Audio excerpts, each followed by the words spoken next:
fun? Right. Woohoo! Tonight, Yeah.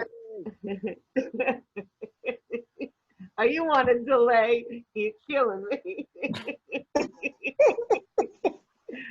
All right, tonight playing Russ we have Chris. playing Bev, Nancy. playing Francine, Debbie. playing Jim, Tyler. playing Albert, Tara! playing Carl, Jerry. and playing Betsy. Taylor Lynn. Act 1, September 1959, 3 o'clock Saturday afternoon. The house is in disarray. Cardboard boxes are stacked in corners. Some furniture has been removed, shelves emptied. Pictures have been removed from the walls and carpets have been rolled and stood on end. Not far from the fireplace, Russ sits alone reading a copy of National Geographic. He is dressed in pajama top and chinos, socks, no shoes. On a table next to him sits a carton of ice cream, into which from time to time he dips a spoon. Music plays softly on his transistor radio. After a moment, Bev descends the stairs, carrying linens, which she will add to a cardboard box. As she does, she stops to look at Russ. You're not going to eat all of that, are you? What did you say? What ice cream is that? Neapolitan. Well, don't feel compelled to eat that. Going to waste. So if it's all right, I'm just gonna put these candlesticks here in the big box with the utensils. Yes, that is what I would do, yes, but you do mean to wrap them first. Oh, yes, ma'am. Oh, now, Francine, I was wondering about this chafing dish, which we have practically never used. Yes, ma'am. Do you own one of these yourself? No, I sure don't. Because I do love to entertain, though for the life of me, I can't remember the last time we did. But still, it does seem a shame to give it away because it's such a nice thing, isn't it? Oh, yes, it is. And it just looks so lonely sitting there in the cupboard. So I was wondering if this might be the sort of thing that would be useful to you. Oh, thank you. I couldn't take that. See how sad it looks? You don't want to be giving that to me. Well, nonetheless, I'm offering. No, I don't think I should. Well, you think about it. But thank you for offering. Well, you think about it and let me know. Yes, ma'am. And do put some paper around those. Yes, ma'am. That's a funny word, isn't it? Neapolitan. Funny. What way? Well, what do you suppose is the origin of that? Naples, I imagine. Naples? City of Naples? No. Of or pertaining to? Well, that would not be my first guess. Yup. I would think it had something to do with neo, as in something new. And then there's the politan part, which to me would suggest a city like metropolitan. Could be. Meaning new city or something to that effect. Told you what I think. Because a person from Naples, I mean, they wouldn't be called, well, not Napoleon, obviously. I guess that was already taken. On the other hand, you do say Italian, but cities, though, and specifically ones that end in S, because there must be a rule of some sort, don't you think? Help me think of a city other than Naples that also ends in S. Oh, fiddle. Des Moines. Not a silent S. Brussels. All right, there you go. And how do we refer to them? Belgians? But the people from the city. I've never met anybody from Brussels. But there has to be a word. Look it up. Where? Dictionary? But it's not going to say, this is the capital of Belgium. And by the way, the people who live there are called... Give Sally a call. She won't know that. She and Ray went to Paris. So, Close to Brussels. Sally never knows those sorts of things. Oh. What? Parisians. What about them? Paris ends in an S. But it's not Brusselsinians. Or Nice. I'm serious. Got the S sound. But not Netians like Grecians. No. Niçois. I know that, but No, that salad your sister makes? yeah, but that's French. But it's a French city. I understand, but I'm saying, how would we say that in English? Well, now I don't even remember the original question. Brussels. No. Des Moines? No. Naples. Naples. I don't think Neapolitan, but how would that become Muscovites. What? People from Moscow. Well, I give up. That's just peculiar. Muscovites. I wonder if they're musky. Muscovites. Let's see. Kyrenes. Oh, that is a strange one. I'm telling you, that's what they're called. I'm not disputing. But why Kyrenes? Dated a girl named Irene. Or Congolese. That too is correct. So why don't we say Tongolese? Or Mongolese. No, Mongoloid. No, that's different. Oh, you're right. That's a, Yeah. No, I know. Yeah, the thing with the. Yeah, like the Wheeler boy. Right, the one who. Bags the groceries. Right. But that's nice, isn't it? In a way, to know that we all have our place. There, but by the grace of God. Exactly. Uli Betor. What? Uli Betor. What are you doing? Ulan, Stop it. Tell me what you're doing. capital of Mongolia. Well, why would I know that? National Geographic. Oh. Did you change the address like I asked you to? What do you mean? For the National Geographic. The address? Oh, Russ. Me? I asked you. You did? I asked you 15 times. When? I said, don't forget the change of address for the magazine, and you promised me that you would. You promised me specifically I did it last week. that you would see to it. So Pulling your leg? I see. Oh, Russ. Maybe people don't like having their leg pulled. I was okay. And are you going to bring that trunk down from upstairs? Yep. Thought you said after lunch. Sort of a two-person job. And you really want to wear those clothes all day? Hadn't really thought about it. But you are a funny person. I was telling Francine, I ran into Barbara Buckley at Lewis and Coker's, and Barbara said that Newland told her a funny joke that you told at Rotary last year. I told? About a man with a talking dog. Thinking of Don Lassiter. No, it was you. Don's the one with the jokes. You know jokes. You tell jokes. A talking dog? And Barbara said, does Russ not go to Rotary anymore? Apparently they all keep saying, where's Russ?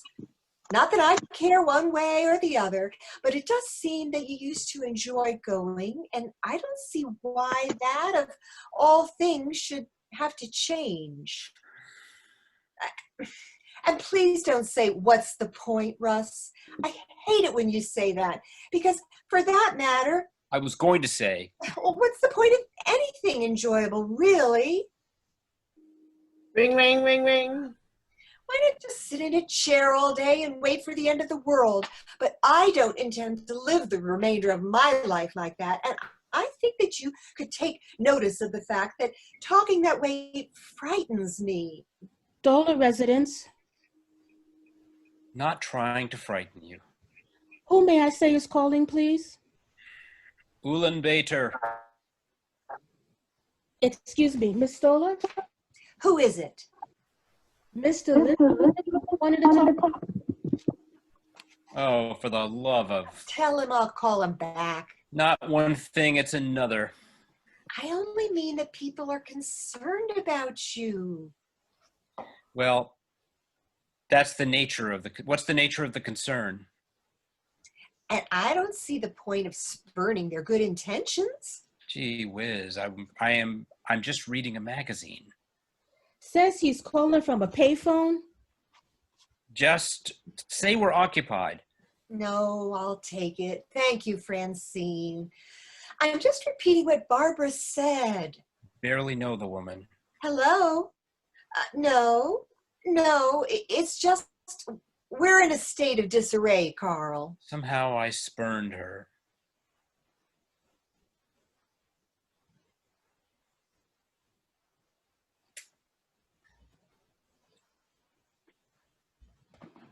Ding dong. Hey, Bev?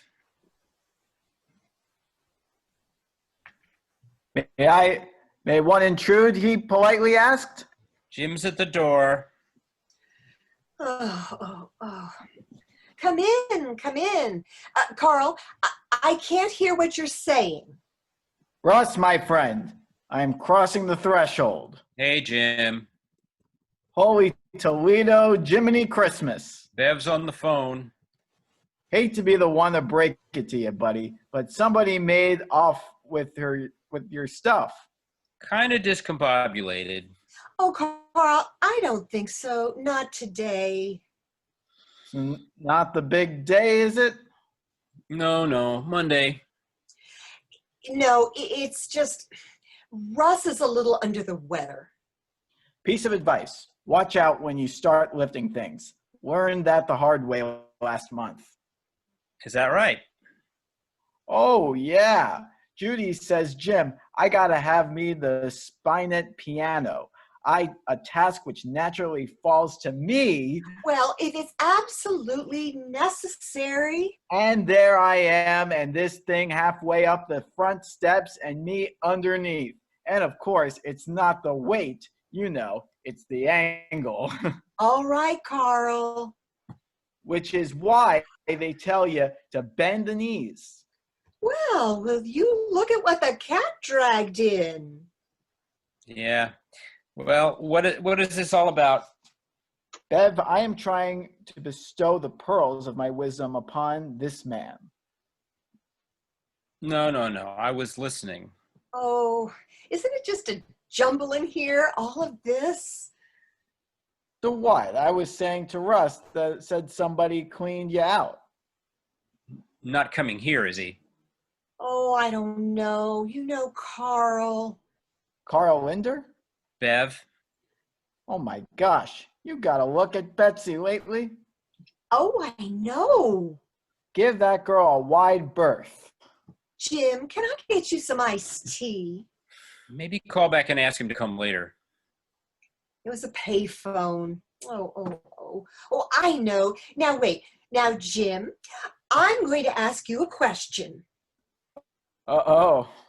And don't help him. Now, I want you to tell Russ what you think the word Neapolitan means. She thought. Shush! You're not allowed to say. Well, that'd be your basic vanilla straw. No, the derivation. I told her what I thought. Shush! Think it's Naples, isn't it? Oh, phooey. Oh, Nepali, as we like to say. You two are cheating. And then, well, Russ is in a funny mood. He keeps going Ulaanbaatar. What's that? Capital of Nepal? Mongolia. Mongolia.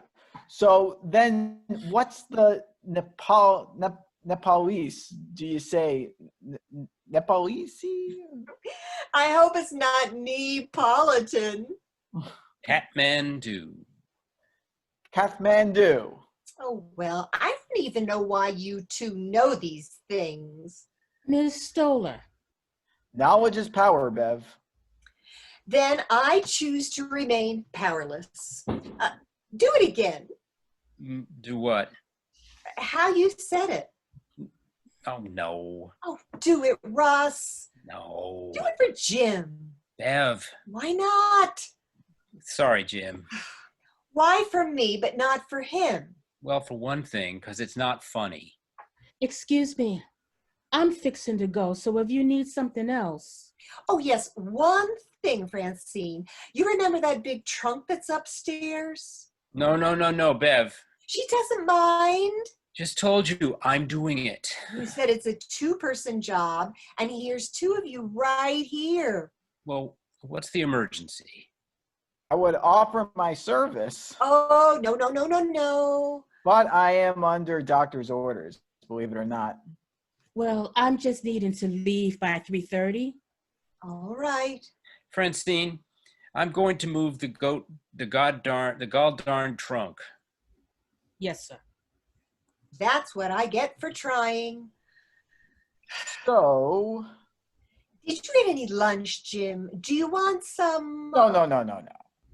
Well, since I guess we're cleaning out the larder and Russ seems to be eating every last thing in the icebox, so you'll have to fight him for the ice cream. Not for me. Well, can't pack ice cream in a suitcase.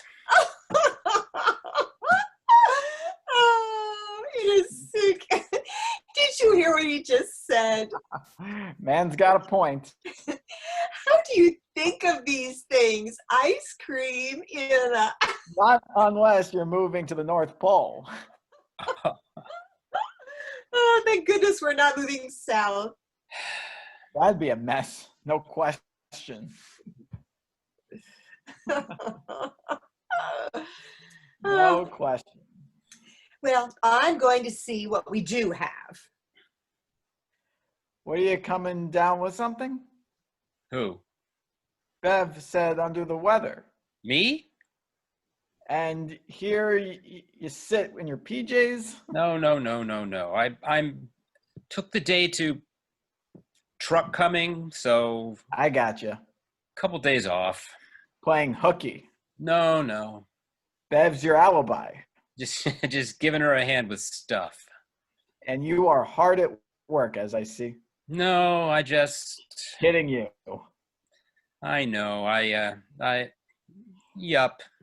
Would have come to your aid there, only I'm dealing with a little issue. Oh, yeah? Piano I told you about. Oh, right. Did you ever need a truss? Have to wear one of those? Don't recall.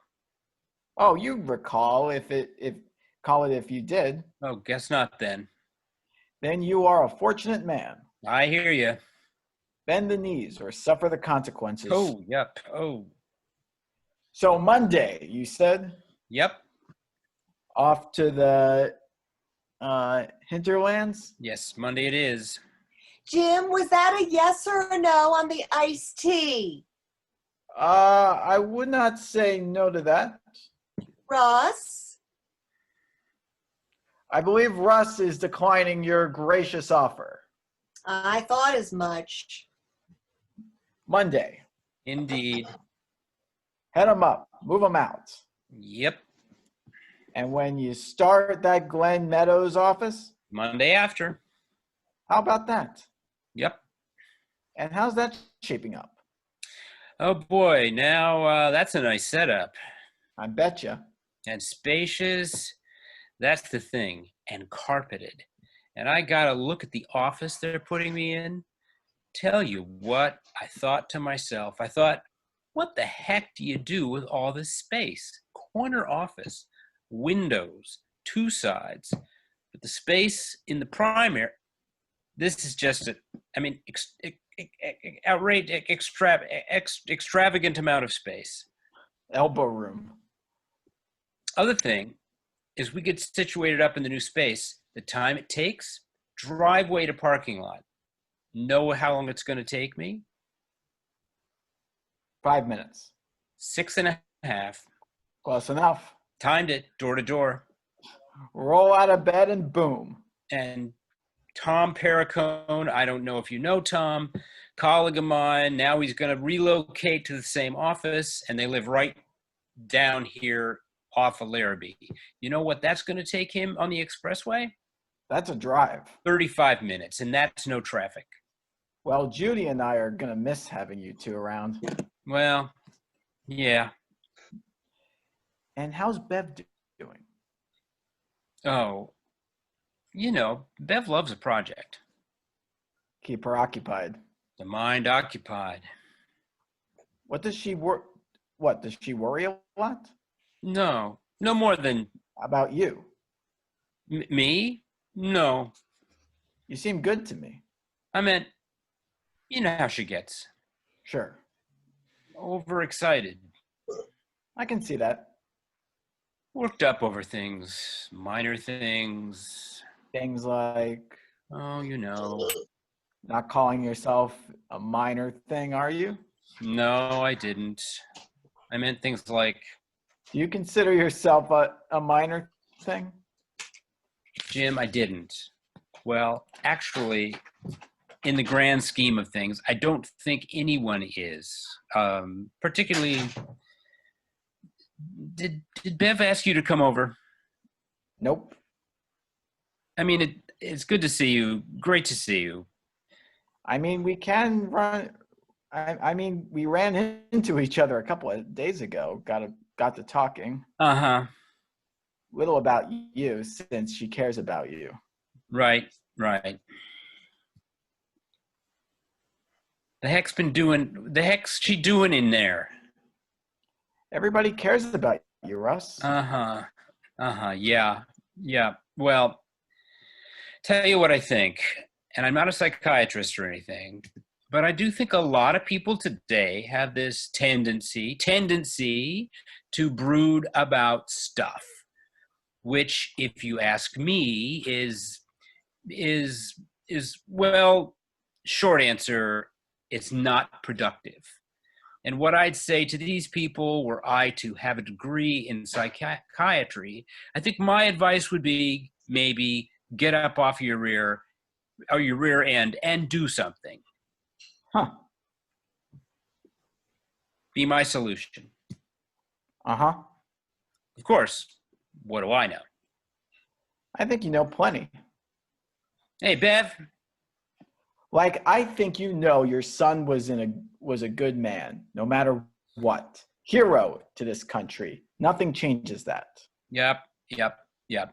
And I also think you know that sometimes talking about things that happen, painful things, maybe. You don't happen to have a degree in psychiatry either, do you, Jim? No, just checking. We all suffer, you know. Not like you and Bev, maybe, but... But see, since what I'm doing here is, since I'm just minding my own business. But it doesn't hurt.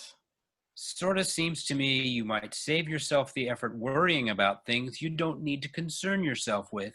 And furthermore... He's in a better place, Russ. If you do keep going about these things, Jim, well, I hate to have to put it this way, but I think what I might have to do is politely ask you to, go fuck yourself. Not sure there's a polite way to ask that. Okay, so? I just can't believe Kenneth would have wanted his own father to... Yep. So you can go fuck yourself, okay? So wait, if it's Napoli in Italian, then wouldn't adding an E before the A just seem superficial? What's happening? Bev, I believe I will hit the road. What are you, Russ? Going upstairs. What happened? Not to worry. What did you do? Another time. Come back here. No. Ross Like this. made his feelings clear in no uncertain terms. Going up now. Terms may be more appropriate for the locker room than the... Told you so. I told you what it's like. And he uses these ugly words in other people's presence. And I'm not some kind of matron, but what in the world is wrong with civility? Honey, I'm not going to stand here with you and Jim and discuss Well, you're being ugly, and I don't like ugliness. private matters. Matters that are between me and the memory of my son. I think his mind has been affected. I really And the two of do. you want to talk about Kenneth on your own time, and if it gives you some kind of comfort. And what's wrong with comfort? Are we not allowed any comfort anymore? Well, Kenneth didn't get a whole lot of comfort, did he? He was sick, Russ. And for you to use nasty words to Jim. Nothing I haven't heard before. Changing my shirt. I was in the service too, you know. Oh, right. And tell me again, how many people did you kill? For God's sake, stop it. Sat behind a desk, didn't you? Goddamn coward. Hello? Anybody home? Afternoon. How do you do? I'm just here to... Francine, Albert's here. Yes, ma'am. I'm coming. She's on her way. Thank you, ma'am. Albert, would you like to wait inside? All right. Thank you, ma'am. I bet it's warm out there, isn't it? Oh, yes, it is. Can I offer you some iced tea? Oh, no. Thank you. Thank you, though. Well, I'm sure she'll be right along. Thank you.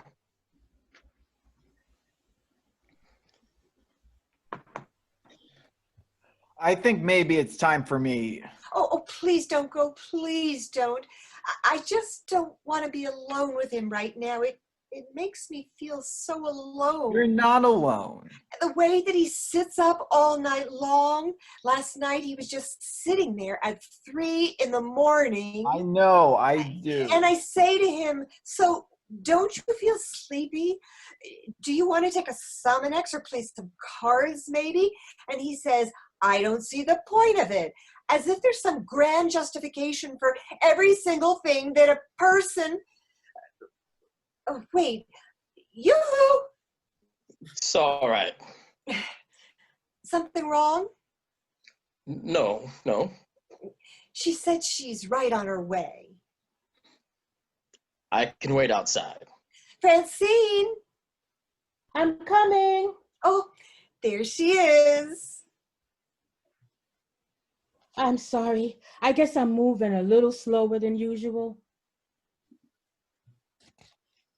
Oh, and here's Albert waiting so patiently. If only I had door-to-door service like Francine. So I'll see you Monday then. Albert, isn't this place just a catastrophe? Oh, yes, it is. I tell you, I don't know what I would do without a friend like Francine here. And on a Saturday. I mean, she is a treasure. What on earth are we going to do up there without her? Well, I trust y'all can sort things out. Oh, and maybe Monday we can see about that big trunk. Why don't we? We'll make sure and do that. I do it myself, but I'm not a big strapping man like Albert here.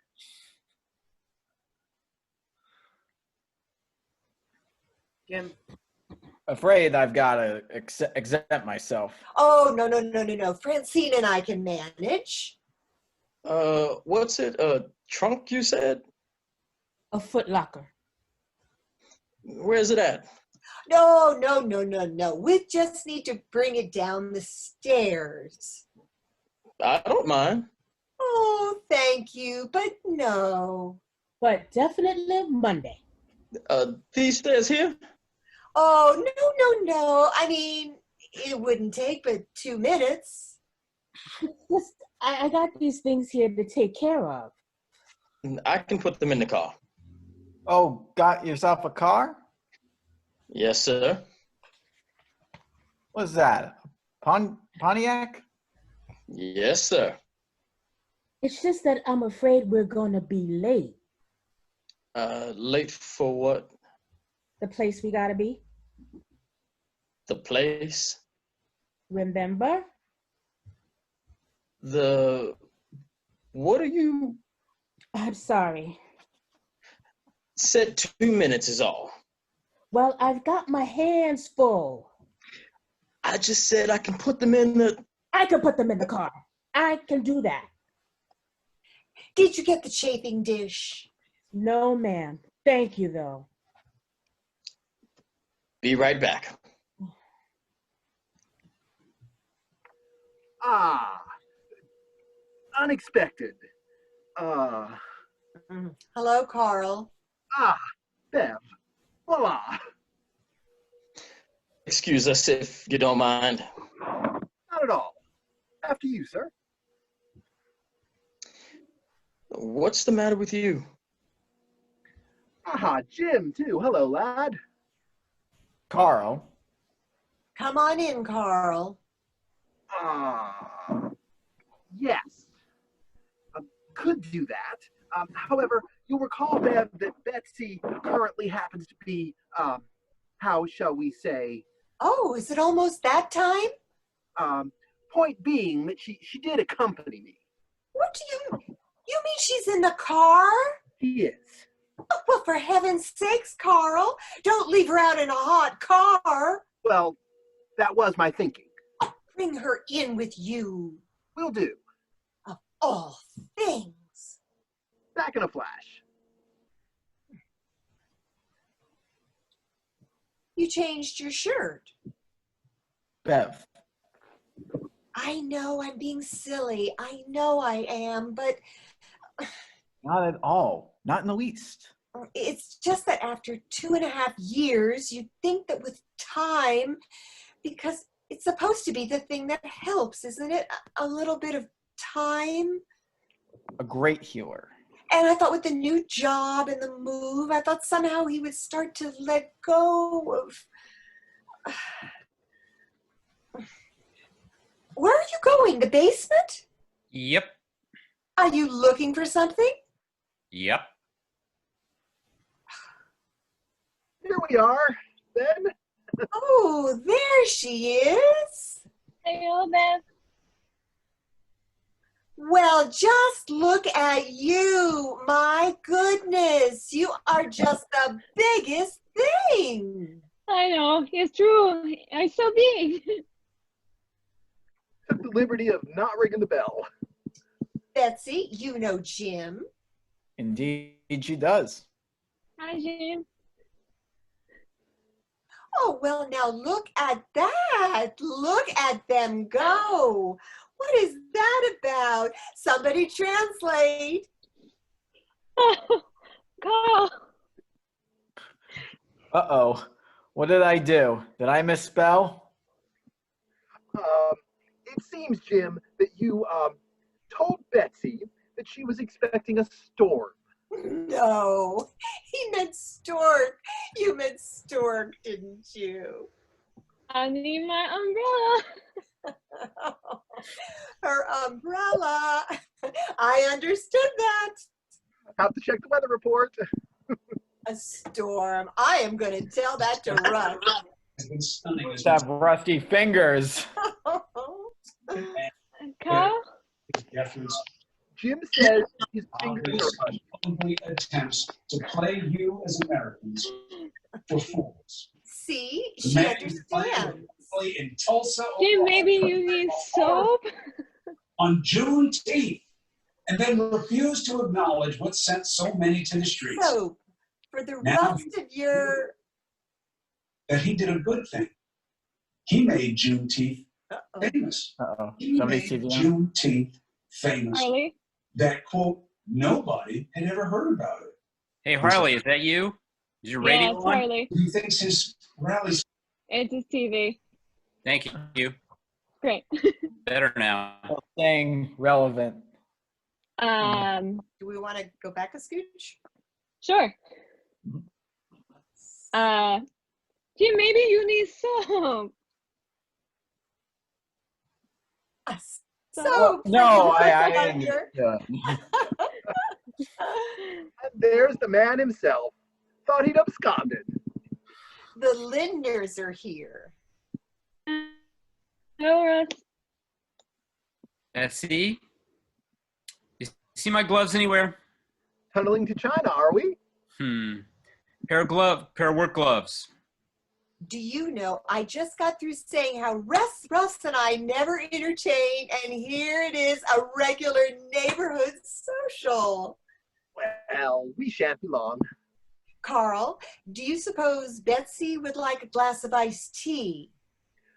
Bets, point to me. Betsy, look at Carl. Bev wants to know if you'd like some iced tea to drink. Oh, yes, please. Thank you, Bev. Know the gloves I'm talking about? Well, Carl's here. I thought you were going to talk to Carl. The heck's going on? Nothing. Now, we two girls are going to go to the refreshment stand, so you boys will have to manage on your own. Have no fear.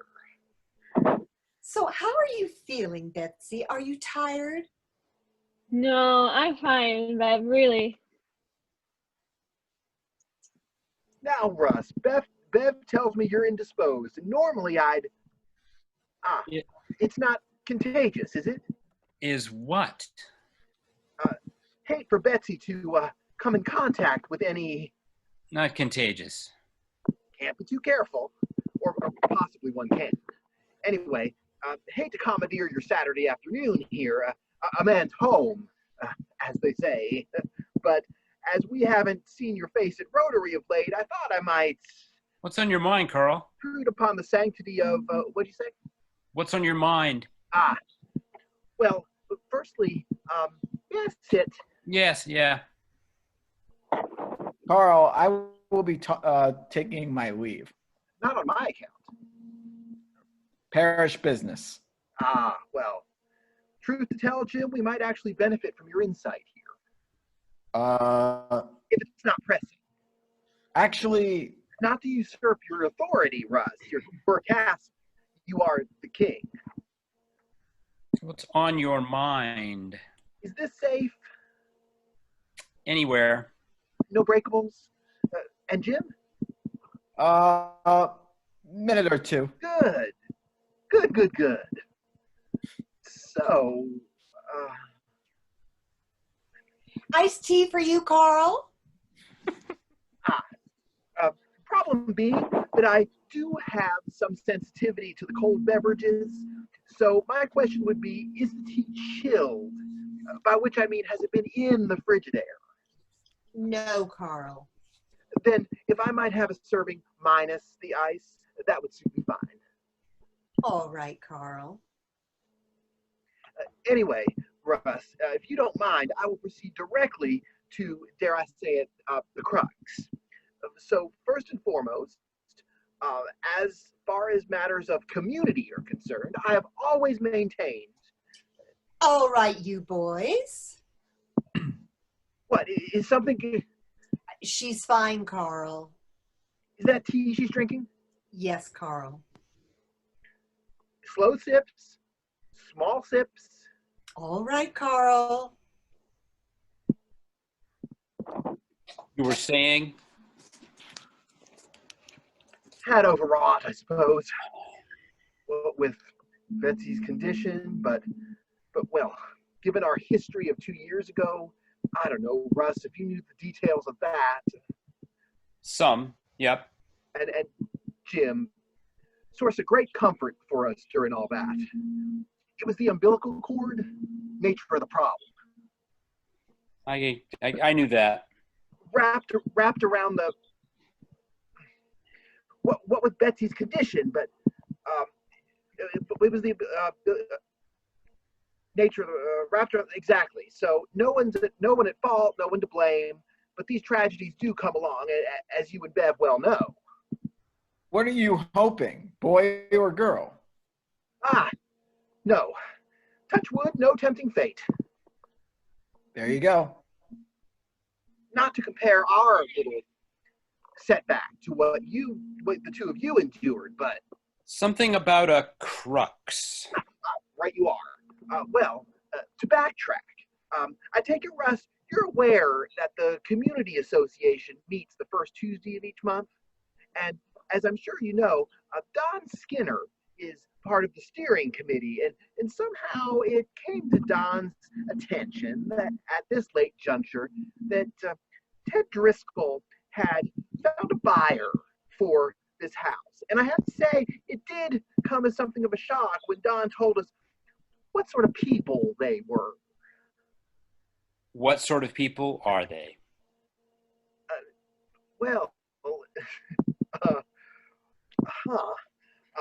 I suppose I'm forced to consider the possibility that you actually don't know. Don't know what. Well, I mean, that they're colored. Who are? The family. It's a colored family. So I contacted the family. Wait. You're saying Ted never bothered to tell you? We sort of gave Ted free rein on the. I don't think you're right on this one, Carl. Oh, but I am. Oh, I've spoken with the family. Bev? On the telephone? Oh, no. As a matter of fact, Betsy and I have just come directly from Hamilton Park. What is it? Come here a second.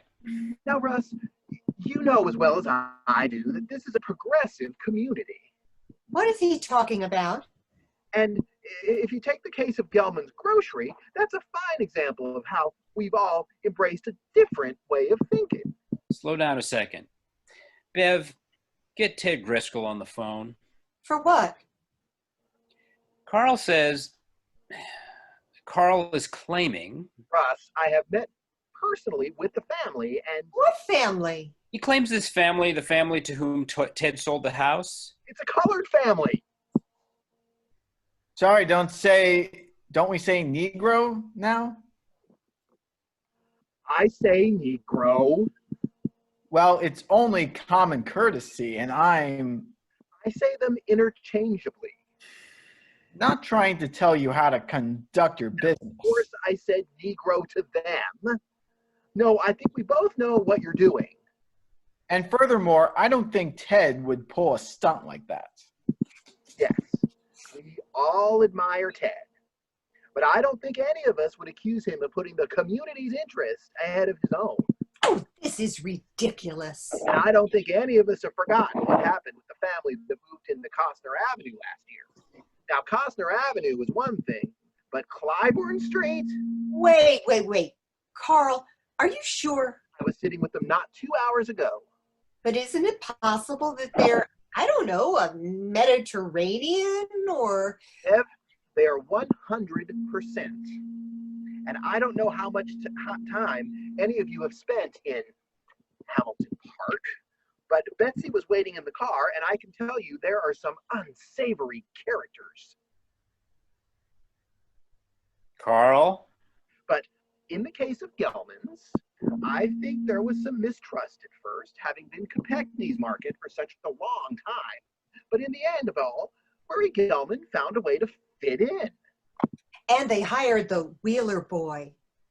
Is he the one with the... He's the, you know. And fitting into a community is really what it all comes down to.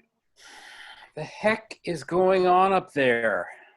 Now, some would say that change is inevitable, and I can support that if it's changed for the better. But I tell you what I can't support, and that's disregarding the needs of the people who live in a community. But don't they have needs too? Don't who? The family. Which family?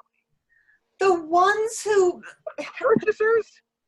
I mean, in principle, don't we all deserve to? Shouldn't we all have the opportunity to Well, Beth, In principle, no question. but you can't live in a principle, can you? Gotta live in a house. and so do they. Not in this house, they don't. But here's the real question. And what happened to love thy neighbor if we're being so principled? They would become our neighbors. And what about the neighbors you already have, Bev?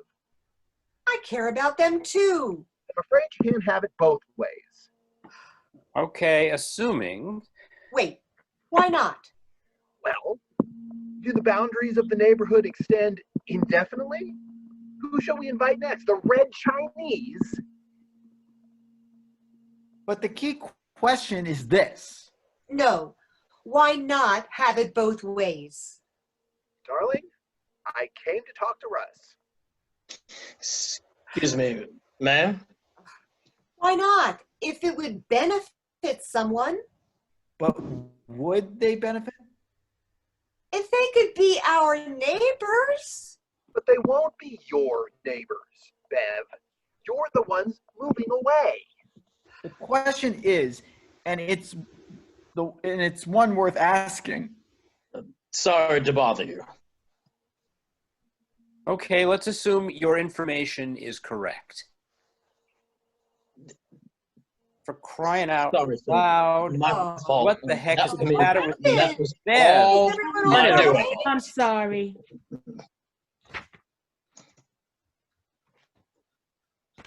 Why are you shouting? Everything's fine. So Well, what did I tell you? please don't do that. They're just trying to help. I told you I'd do it. You heard me say, it's plain as day. Even I heard that. Little mishap, is it? Little trouble making the corner is all. I'm sorry. It's heavy and I lost my grip. Just leave the darn thing where it is. They What? lend you a hand if I Would could, you but prefer if I? Just leave it. But it's blocking the way. No, ma'am. I can step over.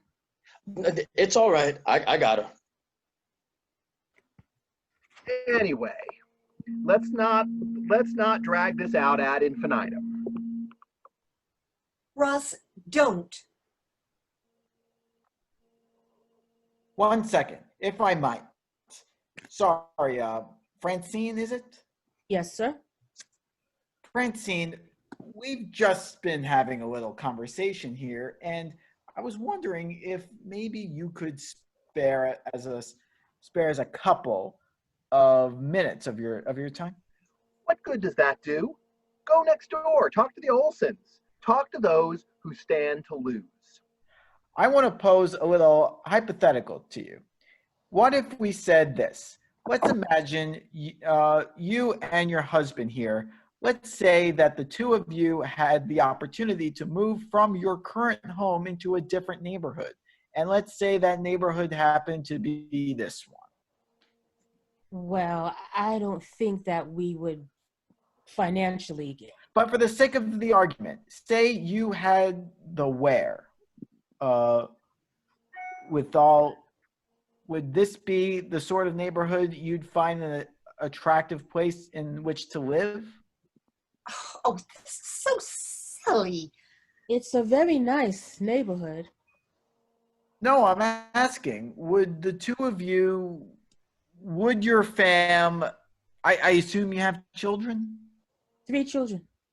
Oh, super. So with your children, might this be sort of a place, bearing in mind that they too would stand to be affected?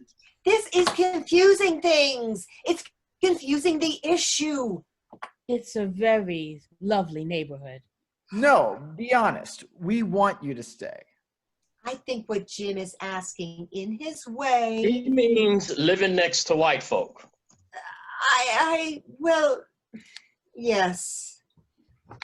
Well, Francine and I have, over the years, the two of us have shared so many wonderful. Oh, remember the time the squirrel came through the window? yes, I do. Wasn't that just the silliest? And the two of us were just hysterical, weren't we? Think of it this way. We still laugh about that. I think that you'd agree, I'm assuming, that in the world there exist certain differences. Agreed? What sort of differences? That people live differently Yes, from one another. I agree with that. Different customs, different, well, different foods, even. And those here's a funny. My wife Betsy, now Betsy's family happens to be Scandinavian, and on holidays they eat a thing known as lutefisk. And this is a dish which I can tell you is not to my liking at all. It's, oh my goodness, let's just say it's gelatinous. Carl, What did he say? lutefisk. What? Carl, can you tell her? In a moment. I'll write it down. So, certain groups, they tend to eat certain things. Am I right? I've never had that dish. But, for example, if Mrs. Stoller here were to send you to shop at Gelman's, do you find when you're standing in the aisles at Gelman's, does it generally strike you as the kind of market you could find the particular foods your family enjoys? It's a very nice store. What if we were to say this? Mr. Gelman's a nice man. But, I mean, your preferred food items. Would such things even be available at Gelman's? Do they carry collards and pig feet?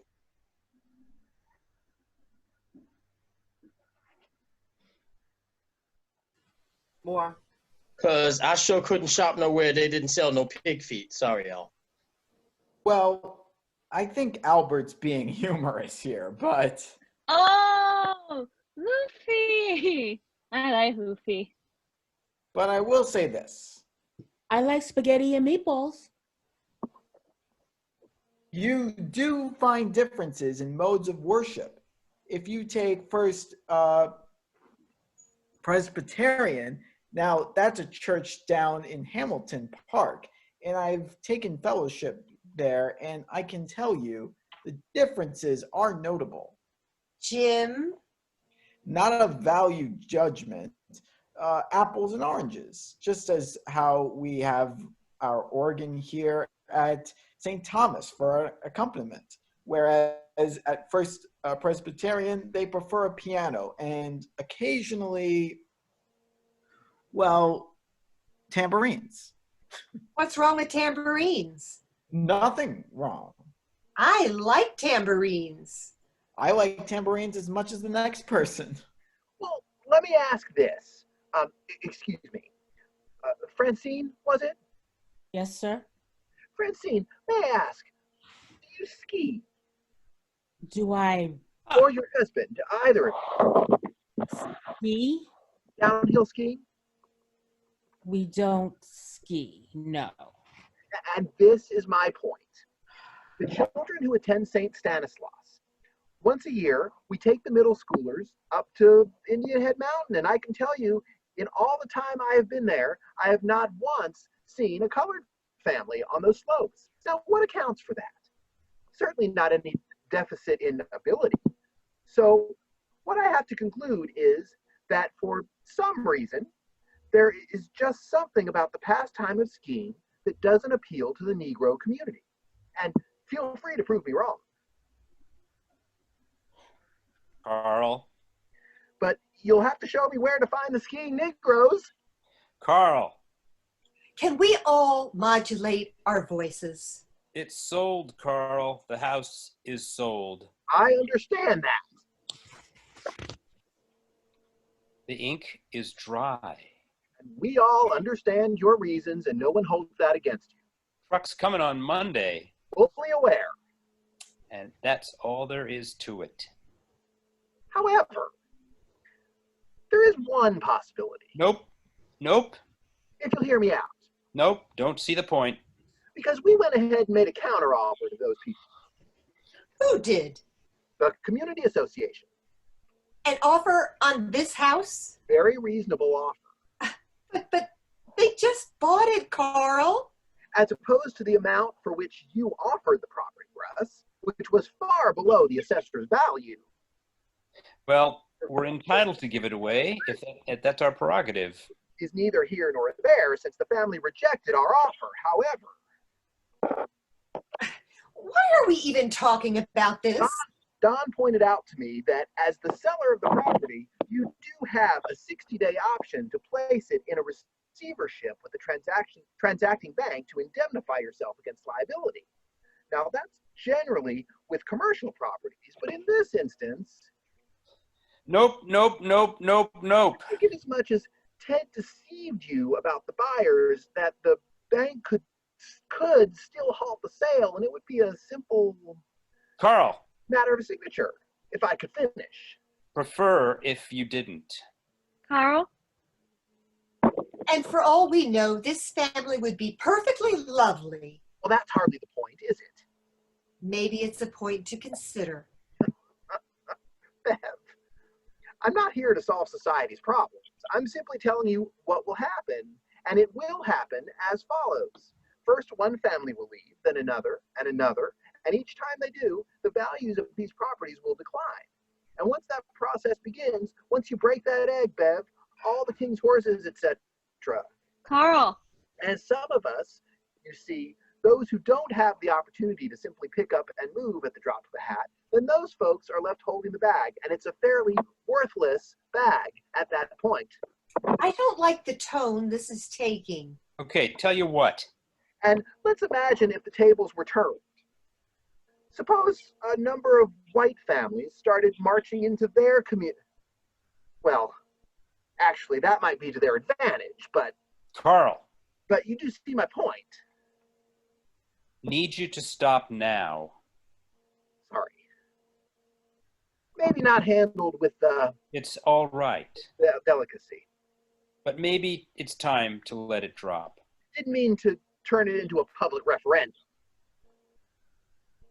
But you do understand. No. That's it. You hear me? Done. All done. Is it 4 o'clock? Well, Russ, if I might, Nope. No. if I could just say this. No. Carl. Well, if you could let me... No. No more. Bev, I get the impression your husband is telling me I'm not permitted to speak. Don't think it's a good idea. Well, Russ, I'm going to ask you at least to keep an open... Carl, what I just asked you. Well, I think you're being a tad unreasonable. Well, I think we've reached the end of this particular discussion. Is that right? Afraid it is. Just like that. Just like that. Then what about this? Carl? Well, I believe the Constitution endows me with a right to Well, speak. then go on and do it in your own house. Bev, he's not being serious, is he? Carl, Am I being silenced? not going to ask you again. Well, this is a new experience for me. So be it. A bit like the Soviet Union. I am truly surprised Well, surprise. and a little disappointed. Sorry to disappoint you. A real shame for all concerned. Well, that's the way things go sometimes. Apparently so. Anyway, appreciate you stopping by. I see. Betsy, too. Very well. Carl? Okay, then. Okay. Carl, what happened? So, if we're done talking here, Yes, I think I will take this opportunity. However, Carl, don't. I don't imagine that this particular family are entirely aware of why they found such an agreeable price for the property. Don't suppose they know that aspect of it, do they? And let's say someone was to inform them of those facts. Let's say that was to happen. Really? Don't know when to quit, do you? Because I think that might be an interesting conversation to have. So I'll be seeing you on Monday. Well, Carl, go right ahead, do what you think is right. But I'll tell you one thing. What you're going to do right now is... Well, I have a responsibility to the community as a whole. I can't afford to. You're going to take yourself right through the door and out of this house. Selfish interests. Man, what a son of a bitch. Ross, don't. If you honestly think I give a rat's ass about the goddamn... Okay.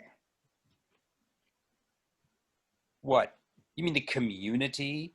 Where every time I go for a haircut, where they sit and stare like the goddamn Grim Reaper walked into the barber shop door? That community? My wife is 2 weeks away from giving birth to a child. What? Where? Bev stops at Gelman's for a quart of milk, and they look at her like she's got the goddamn plague. That the community I'm supposed to be looking out for? Community with soon-to-be children. The Apostle Matthew. No. I'm talking now. I'm ashamed of every one of us. Carl. Betsy, wait in the car.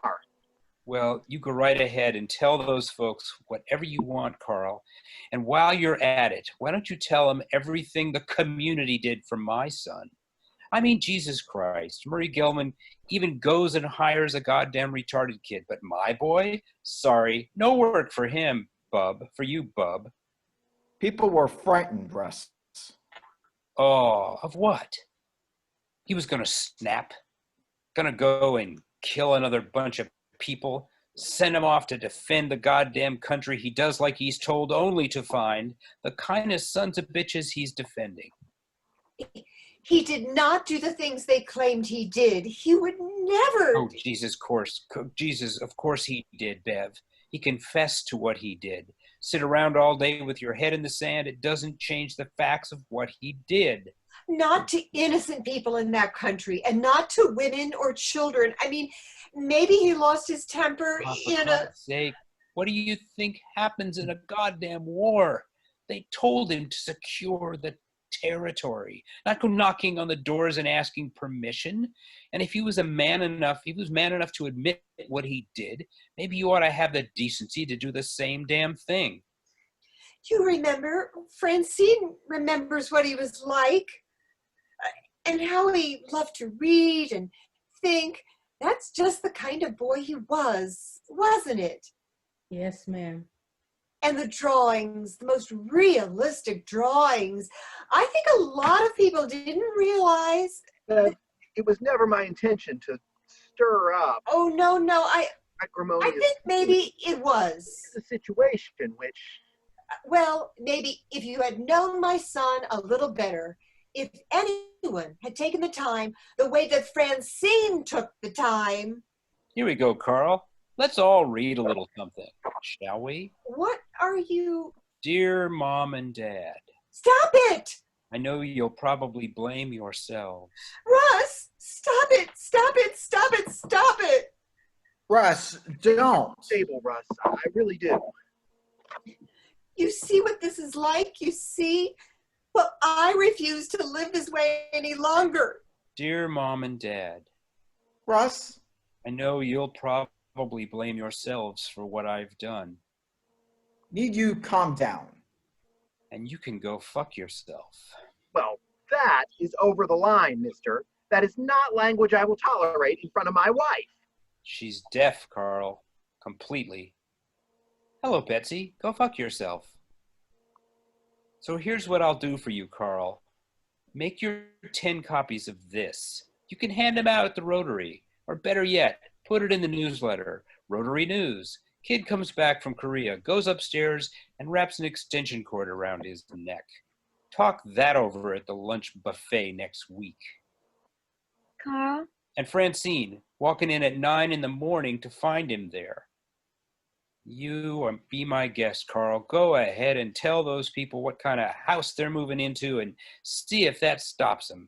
Because I'll tell you what, I don't give a shit if 100 Ubangi tribesmen with a bone through their nose overrun this goddamn place, because I'm through with all of you, you motherfucking sons of bitches, every one of you.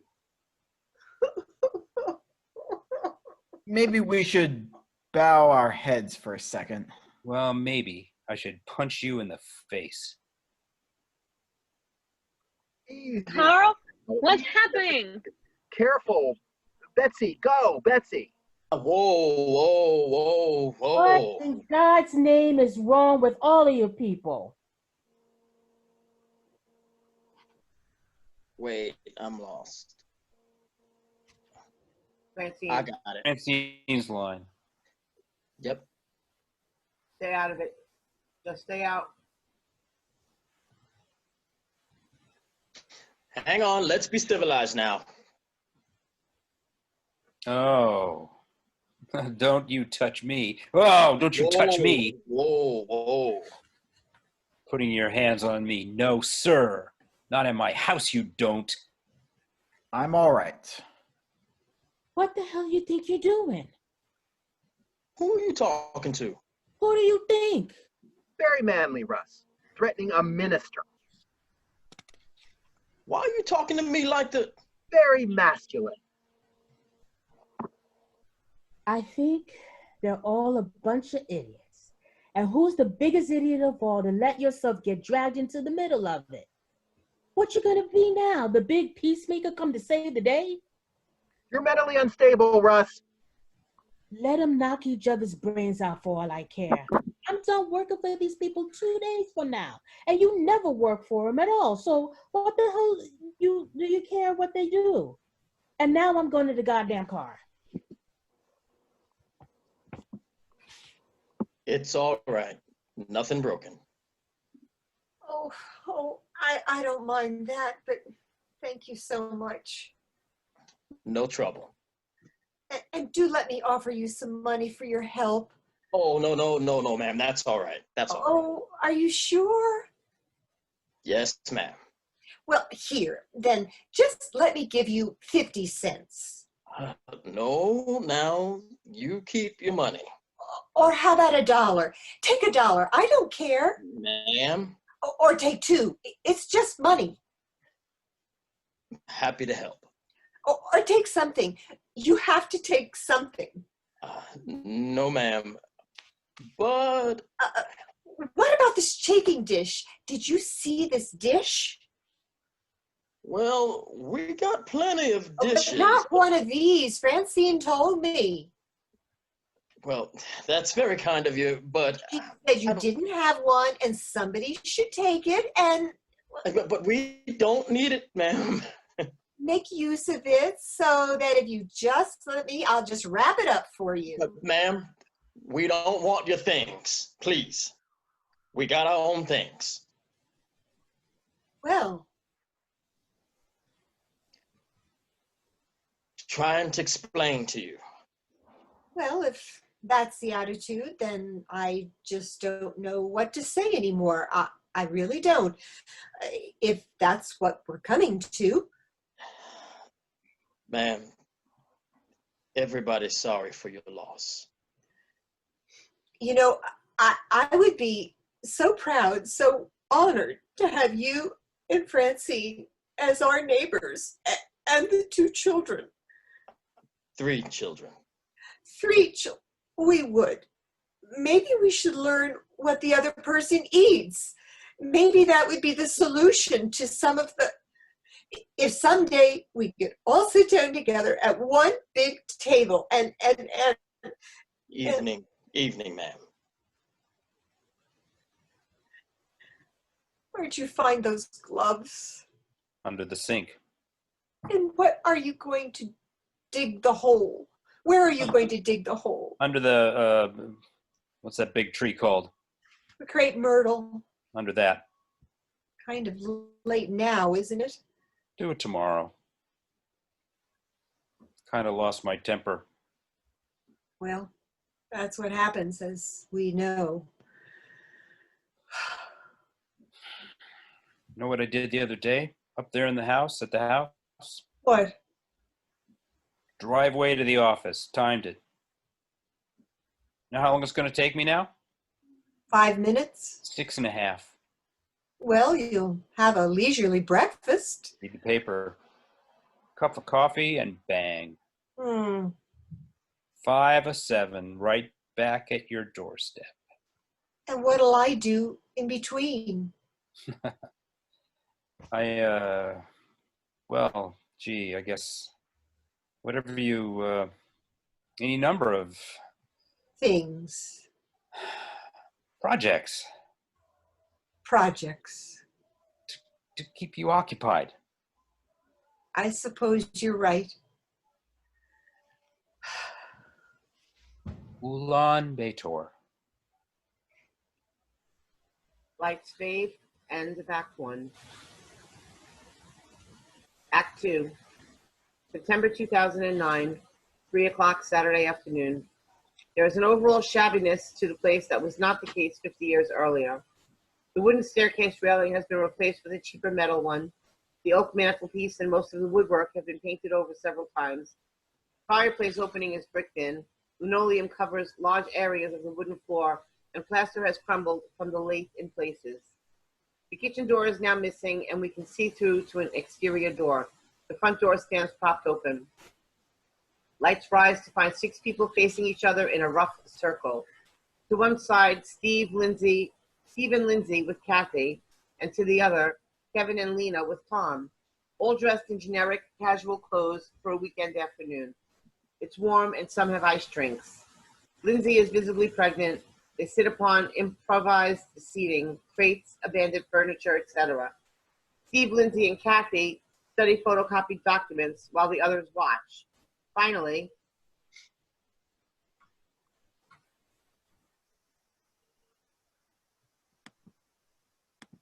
Everybody good?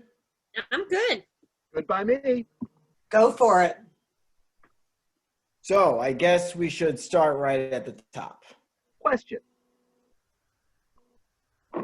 And I know we all got questions. Terminology. So let's go one at a time. Steve? The term frontage. Right. Frontage means Where are we looking? first page. Frontage means, did you want to? Is the portion facing the street. Thus front. Portion of the property Of the structure. or portion of the structure. The facade. I'm not seeing it. Second paragraph. Bottom of the page. Where it says minimum recess of frontage. Meaning distance from, From the edge of the property. exactly, Is what? is the recess. Not the frontage. The frontage is what you're measuring to. Got it. I'm confused. And the edge of the property means as measured from the curb? Correct. Not from the sidewalk? From the curb. I'll check, but I don't think that's right. Up to and including. But the sidewalk falls under the easement. Right. So if it's part of the easement, then it can't be part of the property per se. By definition, the property is inclusive of the easement. The easement is legal passage across the property. I don't think you're right. So my understanding has always been. Sorry, but does any of that really matter? It might. I mean, I don't see how any of that really even impacts the outcome of the specific problem that. But I don't want to get in a situation where we thought we found a solution, only to have it turn out we're screwed because of the language. Wait, The language is clear to me. and who's being screwed? No, no, no. No, one's screwing any. I didn't mean like screwed over. I meant like maybe we screwed ourselves. But how does that address height? How does that address the height issue? The elevation. But if the elevation is conditional, but on the perimeter, right? That's the idea. If I'm reading correctly. But the perimeter isn't changing.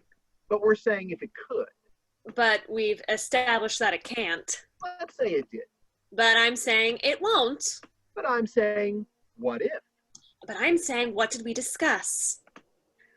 Okay, but do you have Ring, to ring. Like what? in that way?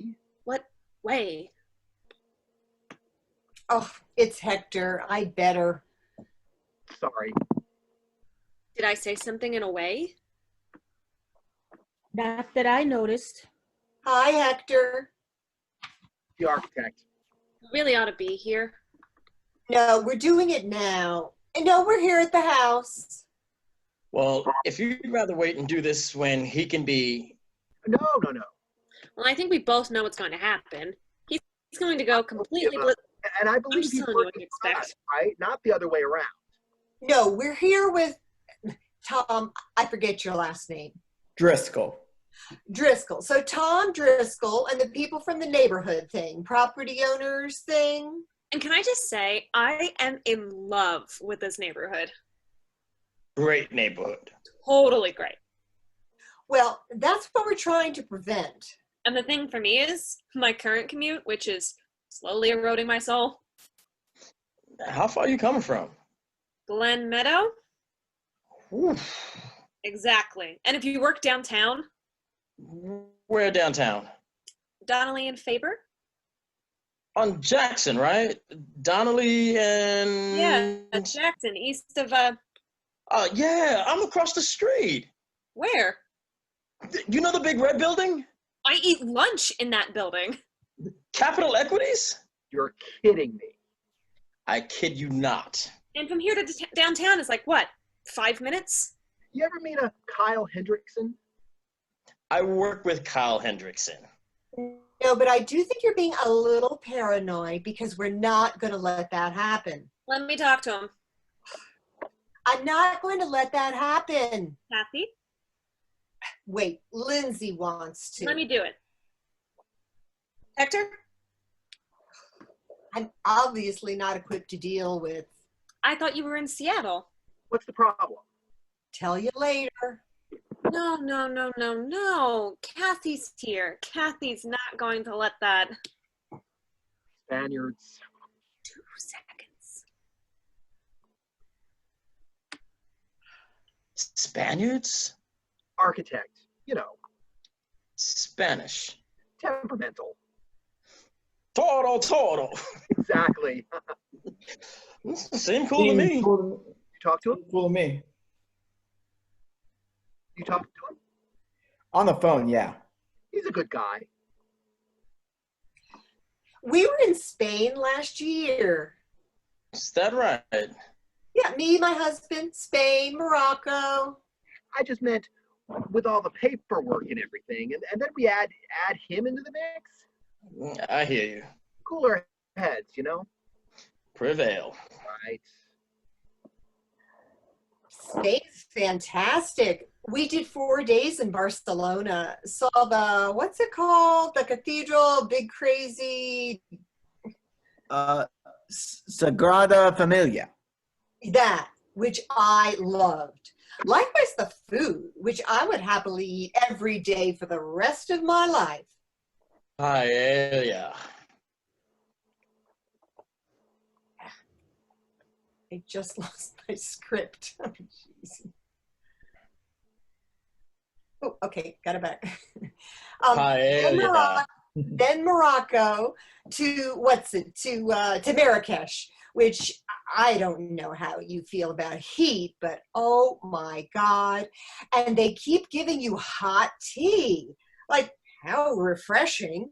And some theory about how you're supposed to sweat in order to feel cool, which you'll have to explain to me sometime. Hot in here. Very hot.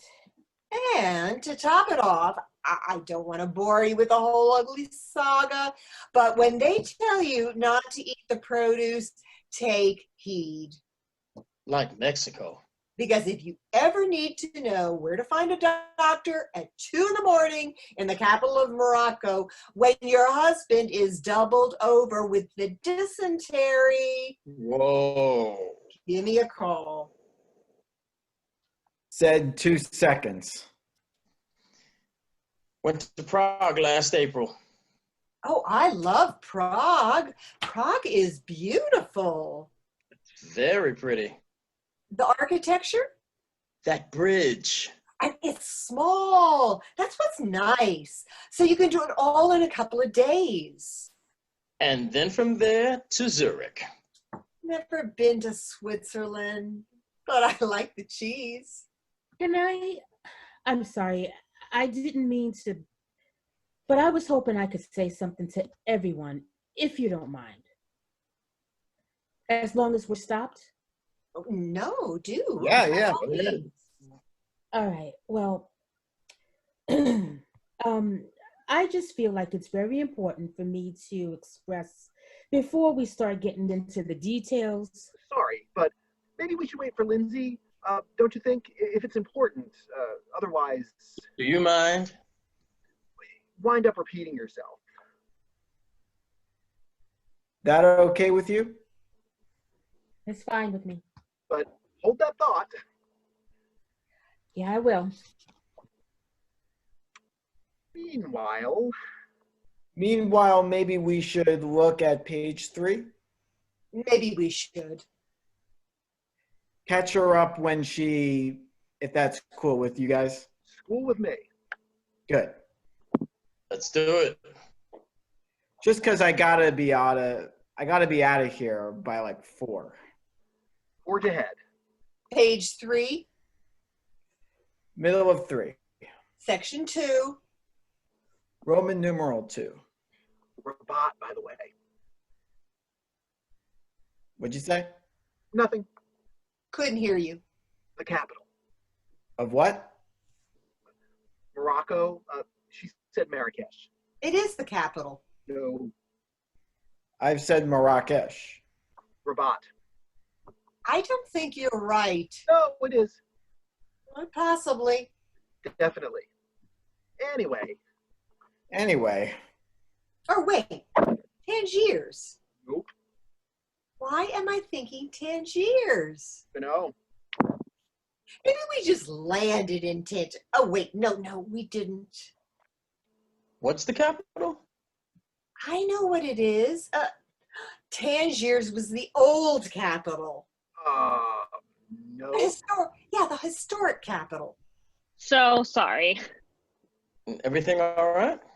It's fine. It's just, he said he was going to be in Seattle, so we went ahead and scheduled this without him, and now he's feeling a little proprietary. Anyway, blah, blah. So we skipped ahead. Great. To page 3. Middle of 3. And since I think we're all basically agreed that... Hey. Sorry. What's the capital of Morocco? The what? The capital What are you talking about? of Morocco. Why? Quick, just... I have no idea. Yes, you do. I said Marrakesh. No, let her... Oh, Marrakesh, yeah. No, Rabat. Whatever. Trying to figure out what it was. Why? She said she went to the capital of Morocco. So? And it's not the capital. Maybe they changed it. Who? The Moroccans? To what? Whatever it is now. Which is Rabat. Okay. So... Oh, wait. You know what it is? It's Timbuktu. Oh. The old capital, the historic, Oh, that's why because it was part of our package. Timbuktu is in Mali. But the ancient capital. Yeah, of Mali. I thought Mali was in the Pacific. In, Where do they have the shadow puppets? are you talking about Bali? Same difference. No. And Prince, who gives a shit anyway? they happen to be three Steve. distinct Steven, countries, so I guess it's whatever you want it to be, okay? I'm sorry. I don't mean to interrupt anyone, but And could you possibly not talk to me like a child? excuse me? I was hoping to say something, if I could. Oh. Right. Sorry, Lena had wanted to mention something and it sounded kind of important, so. But you don't gotta ask permission. I'm trying to be polite. We're totally rude. No, you're not. It's my family, Irish Catholic, you know, Blarney. Please. My husband, half Jewish, half Italian. Is that right? Yeah, get a word in edgewise. I believe that. Anyway, Lena. Thank you, Wait, Lena, right? Lena. Short for Leonora? No, I knew a Leonora. it was my aunt's name. Anyway, Lena, Kevin, Kathy. Kathy, Lindsay, Steve. And Tom. Don't forget Tom. Tom, we know, so. Ding dong. Hey, Hey, how's it going? is there a Steve anywhere? Yeah, You Steve? yeah, Hector said if there's a problem, talk to Steve. that's me. How you doing? Hey, good. Doing all right. Right. Oh, Quick question. Yeah, So, okay, we're digging that trench back there, you know, yeah, out and back yeah, for the conduit line. yeah, You know, you know what I'm talking about. yeah, Because before you hook up the line, you got to bury the conduit. yeah. So, in order to dig the trench, we got to take out that tree, right? Right. Dead tree back there. Yeah, Because those roots, they go down maybe 8 feet, yeah, which is why we're taking out the tree. right. Okay, did you know the thing is dead? Hey, maybe we should. Sorry, you guys go ahead and. Oh, whoops. No, it's just Oh, two things at once. okay. We can wait. No. You guys keep. You want to show me? Let me show you. Let me take a look. Show you what we're dealing with here.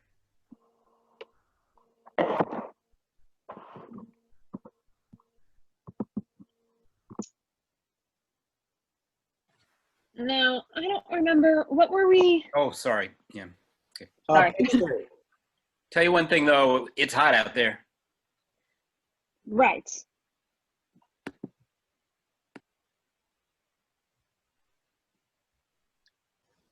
Kathy, moving on. Okay. Middle of 3.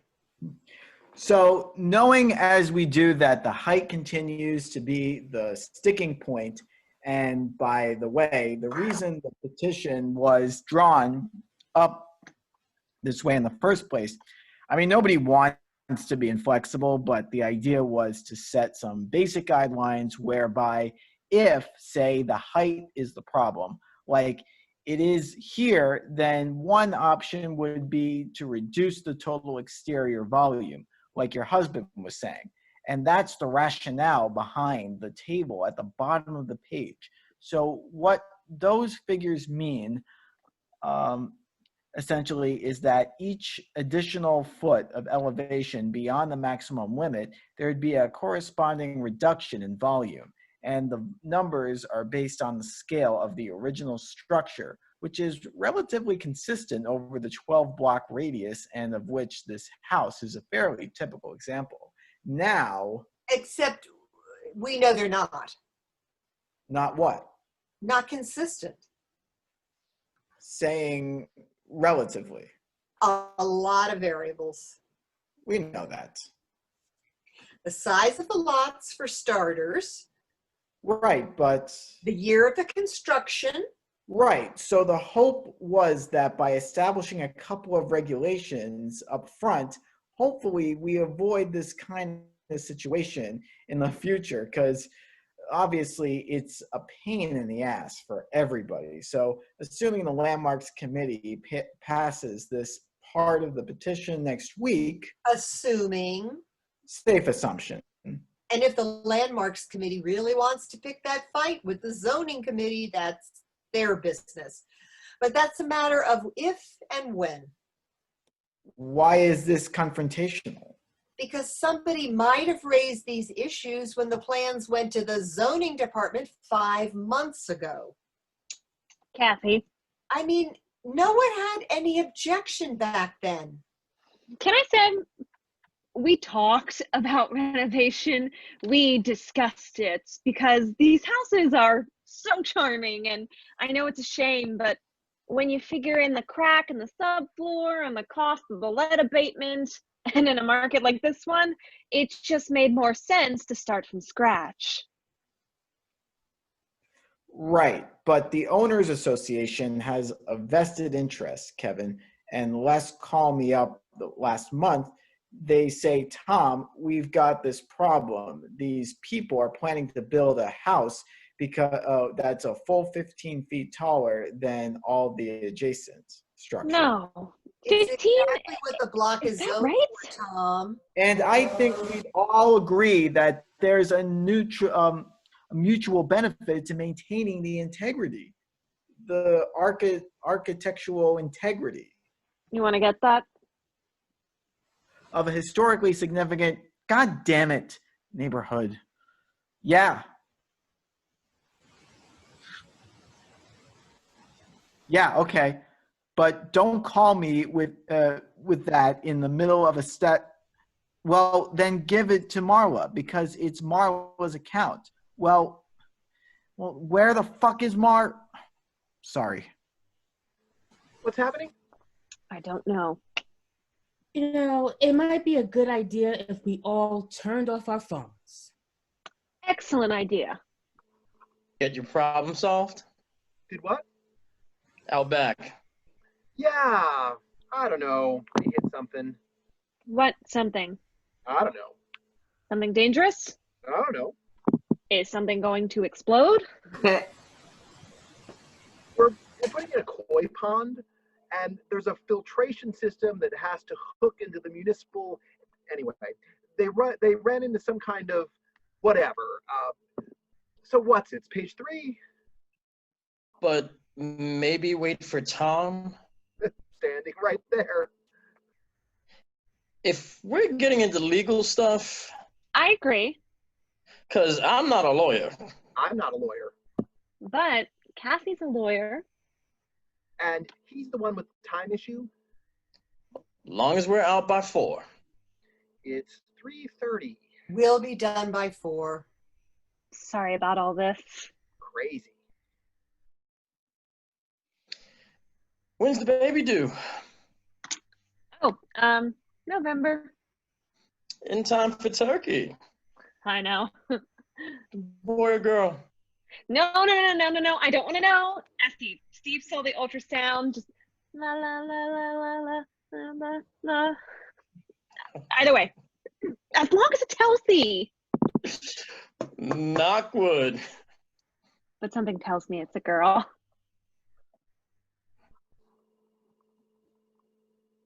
You guys have kids? 3. Wow.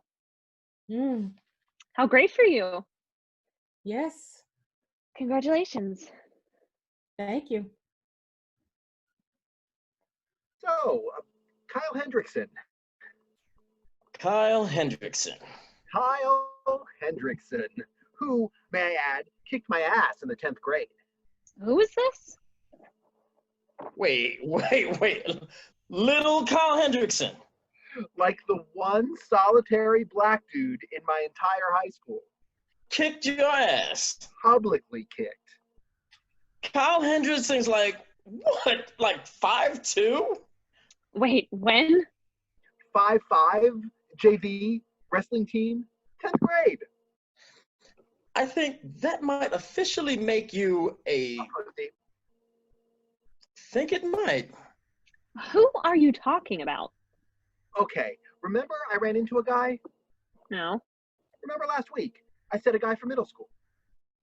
No. I was meeting you downtown. Oh, and he told me the joke.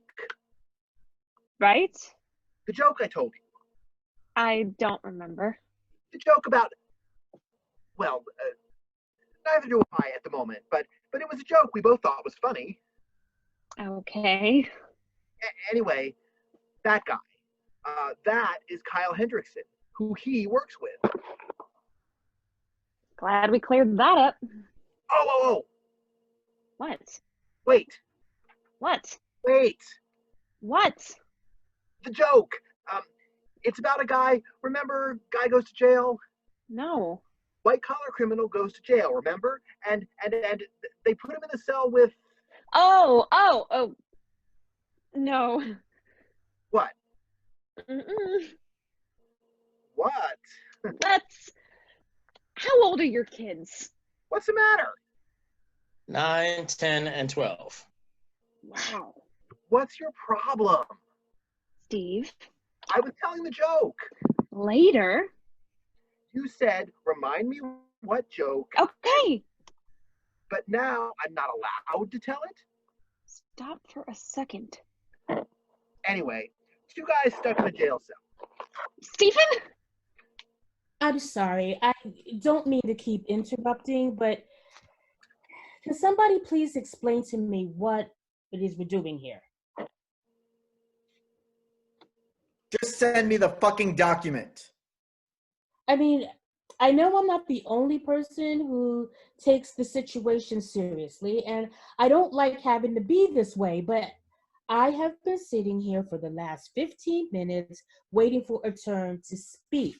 No one's taking sorry a turn. So sorry. I really am. I thought. And meanwhile, it seems like nothing is even remotely getting accomplished. I agree. So go ahead and say what you. And could you please not tell me when to? I'm not telling you, Amy. We're having a conversation, and now they stopped. I try not to intrude Just being friendly. on other people's conversations when they're in the middle of them. I'm not trying to be unfriendly. No, it's us. No, it's not. No, it is. You're being friendly. I'm being friendly. She's being friendly. I'm being friendly. If anybody's not being friendly, Well, maybe the friendly thing to do would be for us to respect each other's time. Would that be all right? Yes, totally. Was it? Thank you. Was I disrespectful? So glad someone has the balls to finally say it. Fault. That was me. Anyway, All right. Well, I have no way of knowing what sort of connection you have to the neighborhood where you grew up. just shut the door. Just shut the fucking door. Sorry.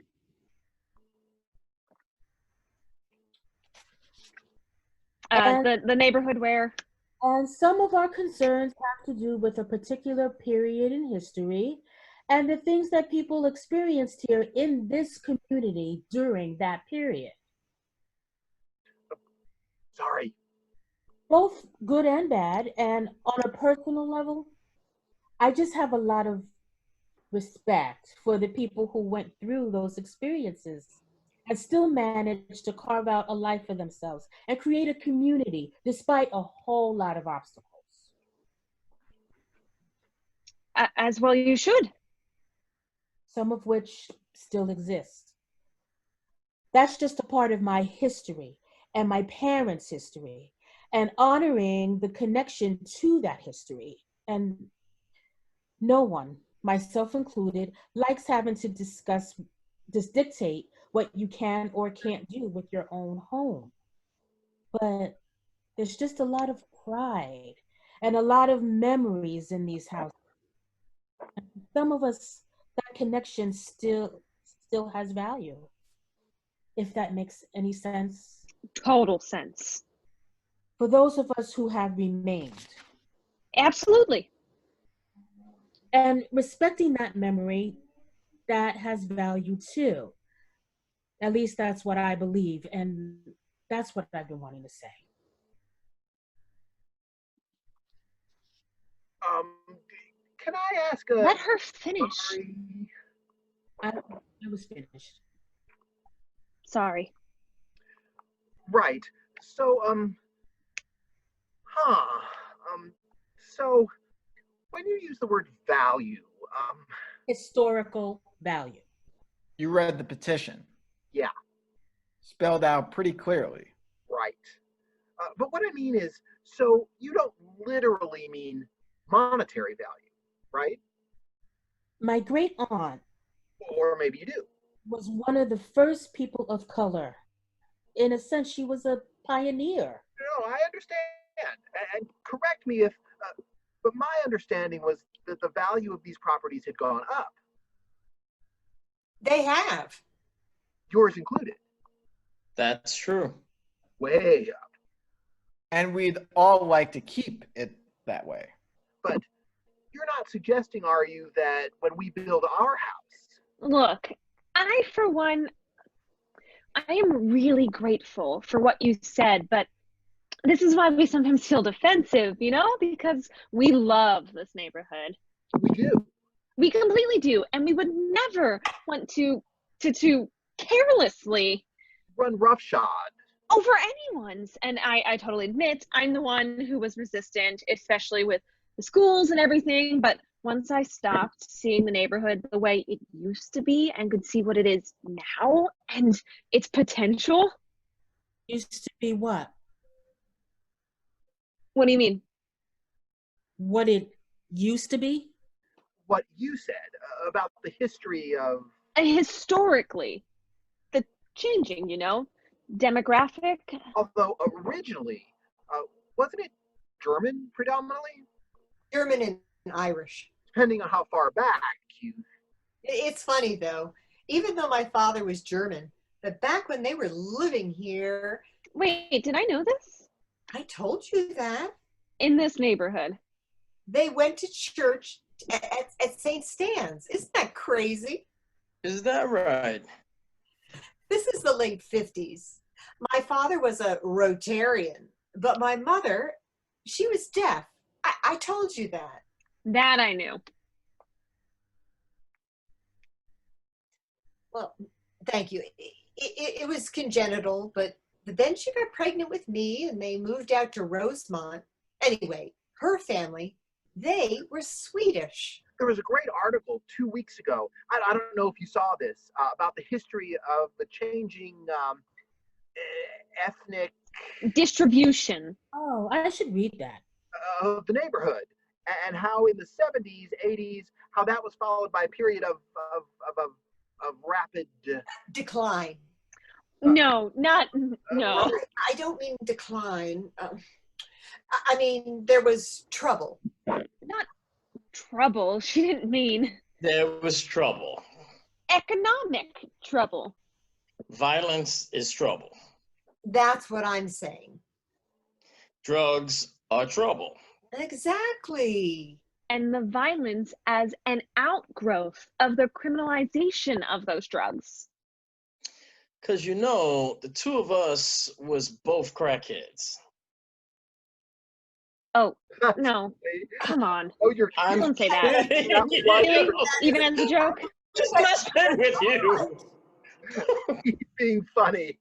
I know he was, and it was funny, but when people are systematically dehumanized, if you've been placed in some faceless institutional, The projects. I mean, like it or not, that kind of environment is not conducive to That's true. the formation of community. horrible. Tough place to grow up. With the effect on children, On anyone. and to take what had been well, not prosperous, but a solidly middle class, Enclave. and then undermine the entire economic Infrastructure. by warehousing people inside of those. But that's the thing, right? If you construct some artificial semblance of a community and then isolate people within that, I mean, what would be the definition of a ghetto?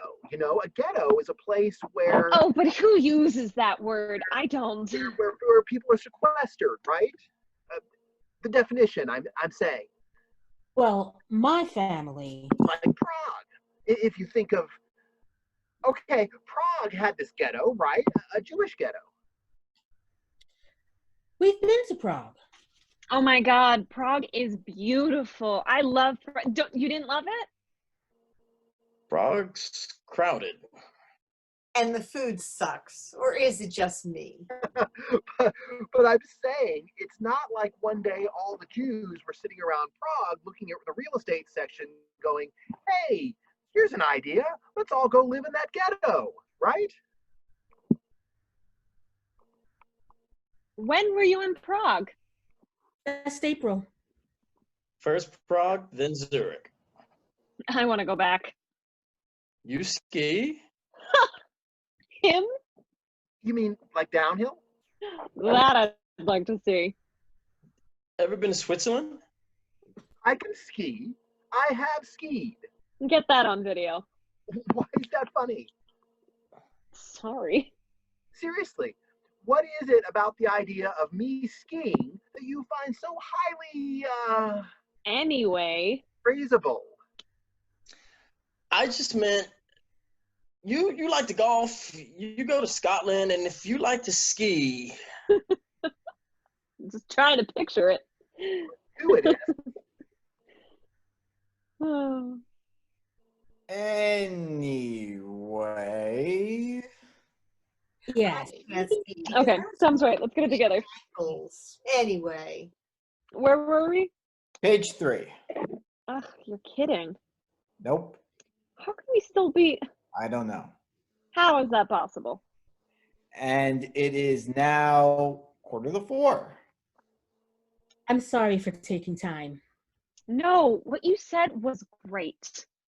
And I wasn't trying to romanticize. You didn't. Nothing romantic about being poor.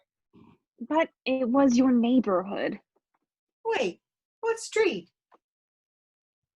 Of Larrabee. My parents lived on Claremont. Y'all would have been neighbors. But I didn't mean to make it about my personal connection to the house. It's more about the principle. But you can't live in a principle. You had a personal connection To the house. to this house? Her aunt I don't want to, let's not, lived here. Wait, who? sort of beside the point, but yes, Great aunt. on my mother's side. You don't mean here. And this is 50 years ago, Here in this house? for quite some time, actually. Oh my Oh. God. So wait. This exact house. So like, you've been in this room? I used to climb a tree in the backyard, Oh my God. a crepe myrtle tree. Well, that is just bizarre. Anyway, her great aunt, and she had to save a long time to be able to afford a house like this. It was a domestic worker. Oh. And a house isn't cheap Not here, anyway. here at that time. At that time. Well, when I was growing up, I really don't remember seeing a single white face in the neighborhood for pretty much my entire. Well, one, you said, Who? what's his name? Mr. Wheeler? Mr. Wheeler. I don't think anybody knew his first name. He was a what? At the grocery store. Bag of groceries. At the well, back then it was Gelman's, but they tore down Gelman's. And that became Super Saver. Well, then they tore down Super Savers, so. You know where the Whole Foods is? And what happened to Mr. Wheeler?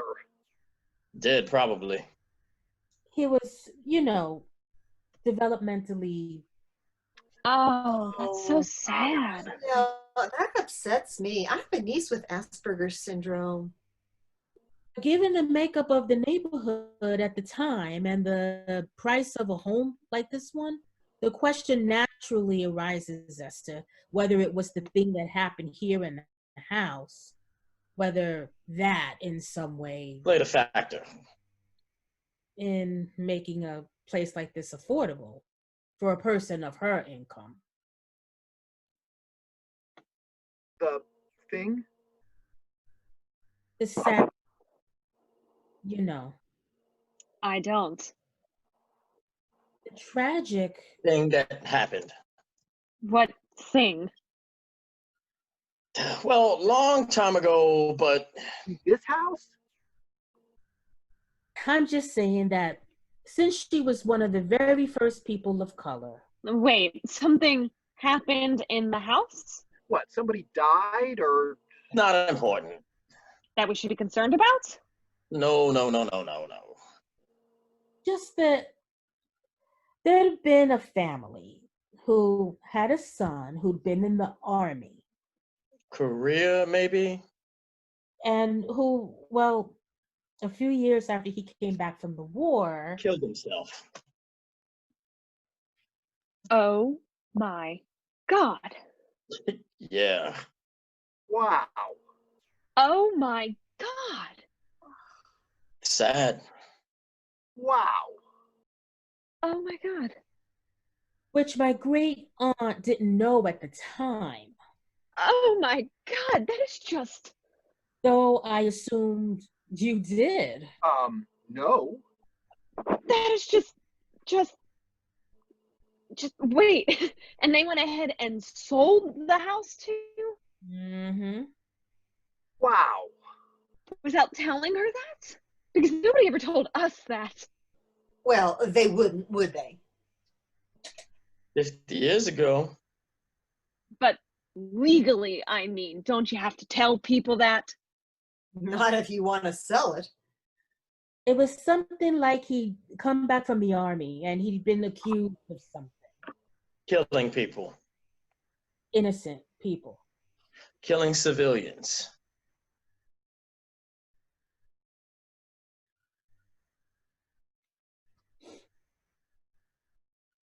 Killing civilians.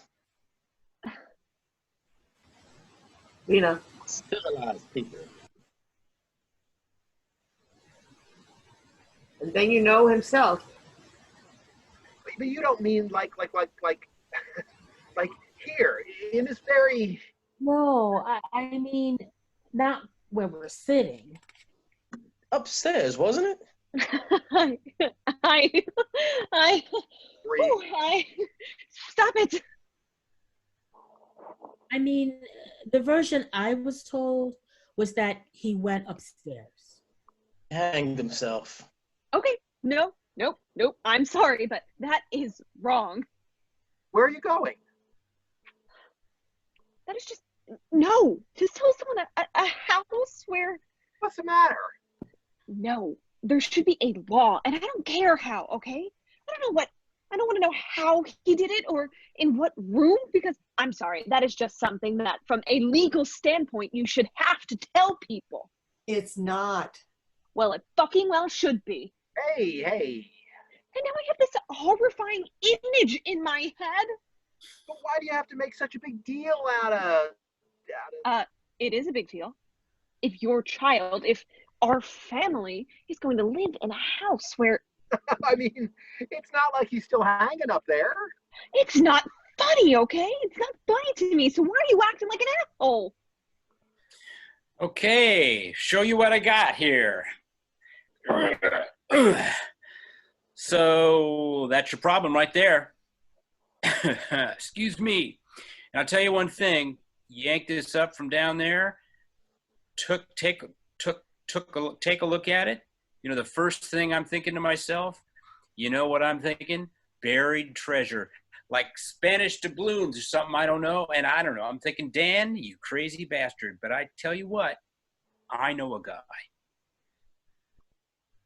Oh, excuse me. This guy, last summer, he's taken out a septic system. This house in Mundelein, he's sitting on top of his backhoe. All of a sudden, clank, and this guy's got the sharpest tool, not the sharpest tool in the box, if you know what I mean, but he goes down in there about 5-6 feet with a chain and a winch. Swear to God, you know what he pulls out of there? He stands back, takes a look. Oh, you're in the middle of something. Sorta. My bad. No. Full in a china shop. Cool. According to my wife, Oh, yeah? as well as a couple other names not suitable for mixed anyways. I'll just leave this here for you. Thank you. Need me to open it? Let me know. Great. Problem's this puppy right here. No, now the deal is I got a saw. Take a hacksaw, you could maybe saw it off, but what you really want are a pair of bolt cutters, and I don't think I got any bolt cutters. So, Oh, well. because you never know. Turns out to be fully Spanish balloons. You have to split it up 6 ways, huh? Sorry. Oops. I don't know your name. Dan. Hi, Dan. Dan or Danny. Great. Daniel when the wife gets pissed. But listen. No. I gotcha. If you wouldn't mind. Middle of your thing, and I came barging in here. Thank you. But you find. Thank you. But you find some bolt cutters, you'll be in business. We will. Hey, you know what? Hang on a second. So I'm just going to push ahead if that's okay. Ramirez. Because we still got 17 pages to cover. And I'm sorry. I lost my shits. No, I did, but I think we're both wound a little tight right now with the baby and the house and the Ramirez! money and everything. And then to top it all off, we get sent this petition in the mail, and suddenly our entire lives are thrown into chaos at the very same moment that I mean, the demolition was scheduled to start on Monday, and unless we get this resolved, which I want as much as anyone, then what do people expect? Rem. Oh, screw it. So, couple of options. One, as we said, is reducing the height. No, Tom, I'm sorry, but you can't just call an architect at the 11th hour and snap your fingers and say, can you completely redesign an entire... It's a little late in the day for that. I'm sorry you're upset. I'm not upset. I'm not. And may I remind everyone that these guys are under no obligation, legal or otherwise. Okay, here's the wording from the city council, and I quote, in recognition of the historic status of the Clybourne Park neighborhood and its distinctive collection of low-rise single-family homes. Aren't we a single family? Intended to home a community of working-class families. And the thing is, communities change. They do. That's just the reality. It is. And some change is inevitable, and we all support that, but it might be worth asking yourself, who exactly is responsible for that change? I'm not sure what you... I'm asking you to think about the motivation behind the long-range political initiative to change the face of this neighborhood. What does that mean? Do you know what that... I mean that this is a highly desirable area. Well, we desire it. I know you do. Same as you. And now the area is changing. And for the better, right? And I'm saying that there are certain economic interests that are being served by those changes and others that are not. That's all. And which interests are being... If you have a residential area in direct proximity to downtown, Right. and if that area is occupied by a particular group, Which group? You know what? We're talking about one house. I understand that. Which group? A house for our family Which group? That's how it happens. in which to raise our child? No. Which group? It happens one house at a time. Whoa. Okay, stop right there. What are you doing? No, I'm sorry, but can we just come out and say what it is that we're actually... Shouldn't we maybe do that? Because if that's what this is really about, then Jesus, maybe we ought to save ourselves some time and just say what it is that we're really saying instead of doing this elaborate little dance around it. Never mind. What dance? I shouldn't have... Whatever. So you think I haven't been saying what I actually... Not to my way of thinking, no. Well, what is it you think I'm saying? Like we don't all know. I don't. Oh, yes, you do. Of course you do. Well, maybe you ought to tell us what you think she was saying. Oh, but it has to be me? Well, you're the one who raised the question. Oh, come on. It was blatant. The sincerity of my speech. What the fuck, Steve? You know what? I'm glad I said it. You didn't say anything. That's the whole... No, I'm interested. Okay. If you really want to, it's race, isn't it? You're trying to tell me that implicit in what you said, that this entire conversation isn't at least partly informed, am I right?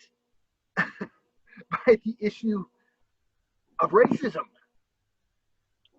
Are you out Please of don't your... do that to me, okay? I have no idea where this is coming from. Well, the original issue was the inappropriately large house that Oh, come on.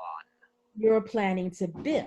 Only now I'm fairly certain that I've been called a racist. I didn't say that, did I? Sounded like you did. Did I say that? Yeah, you kind of did. In what way did I say that? Somebody said racism. Schism, not cyst, Which must originate from somewhere. and which we all find totally reprehensible.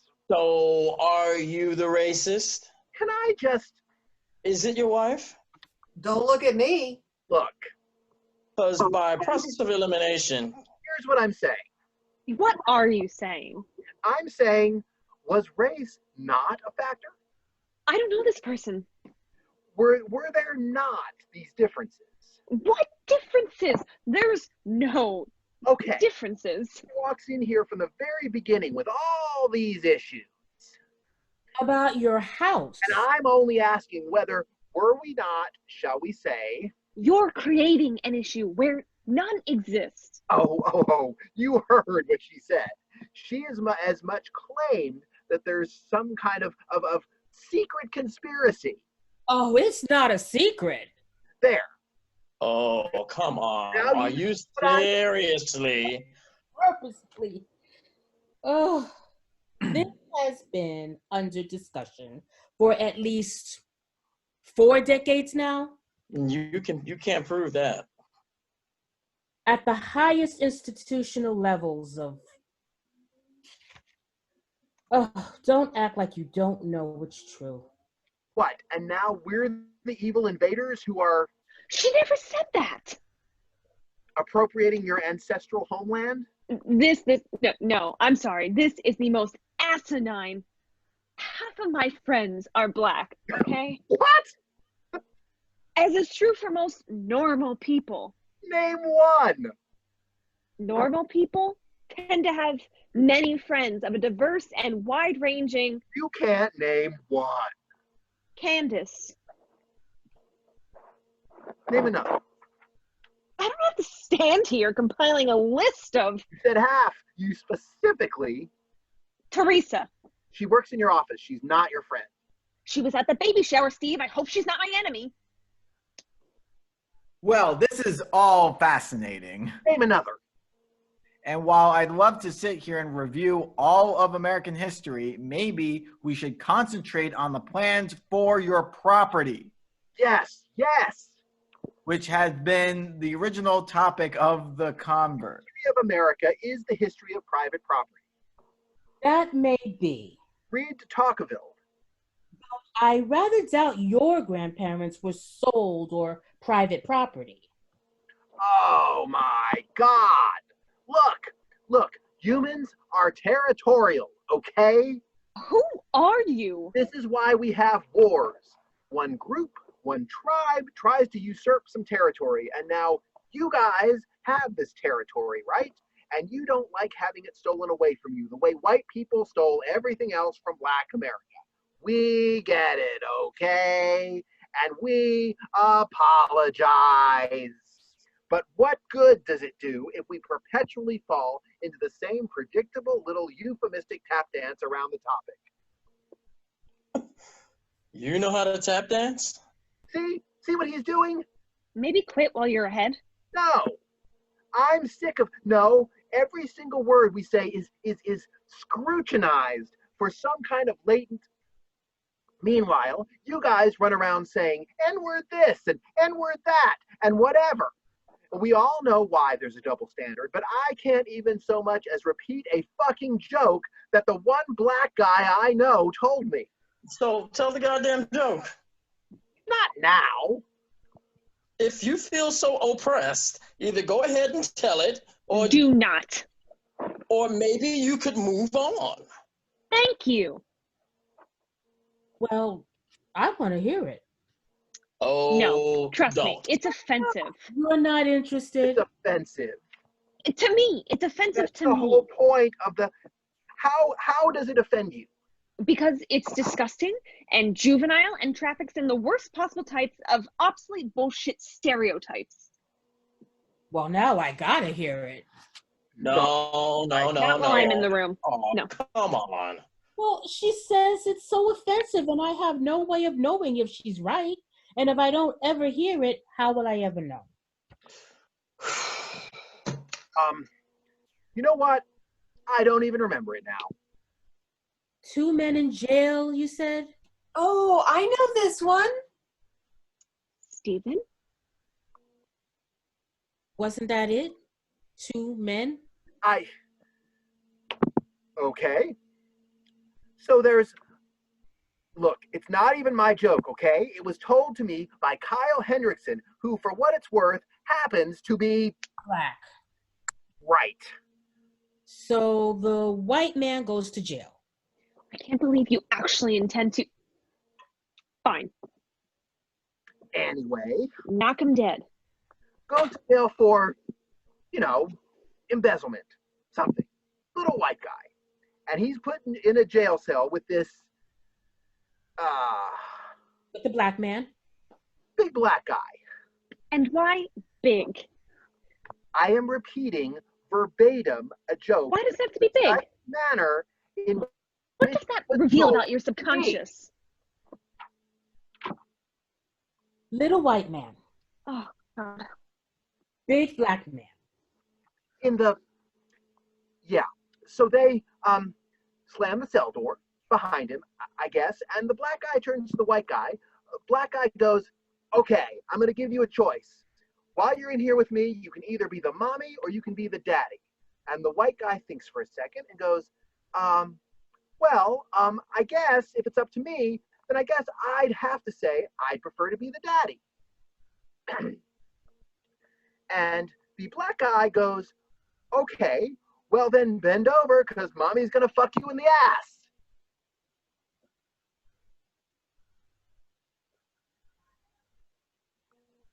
Well, that's not the one I was thinking of.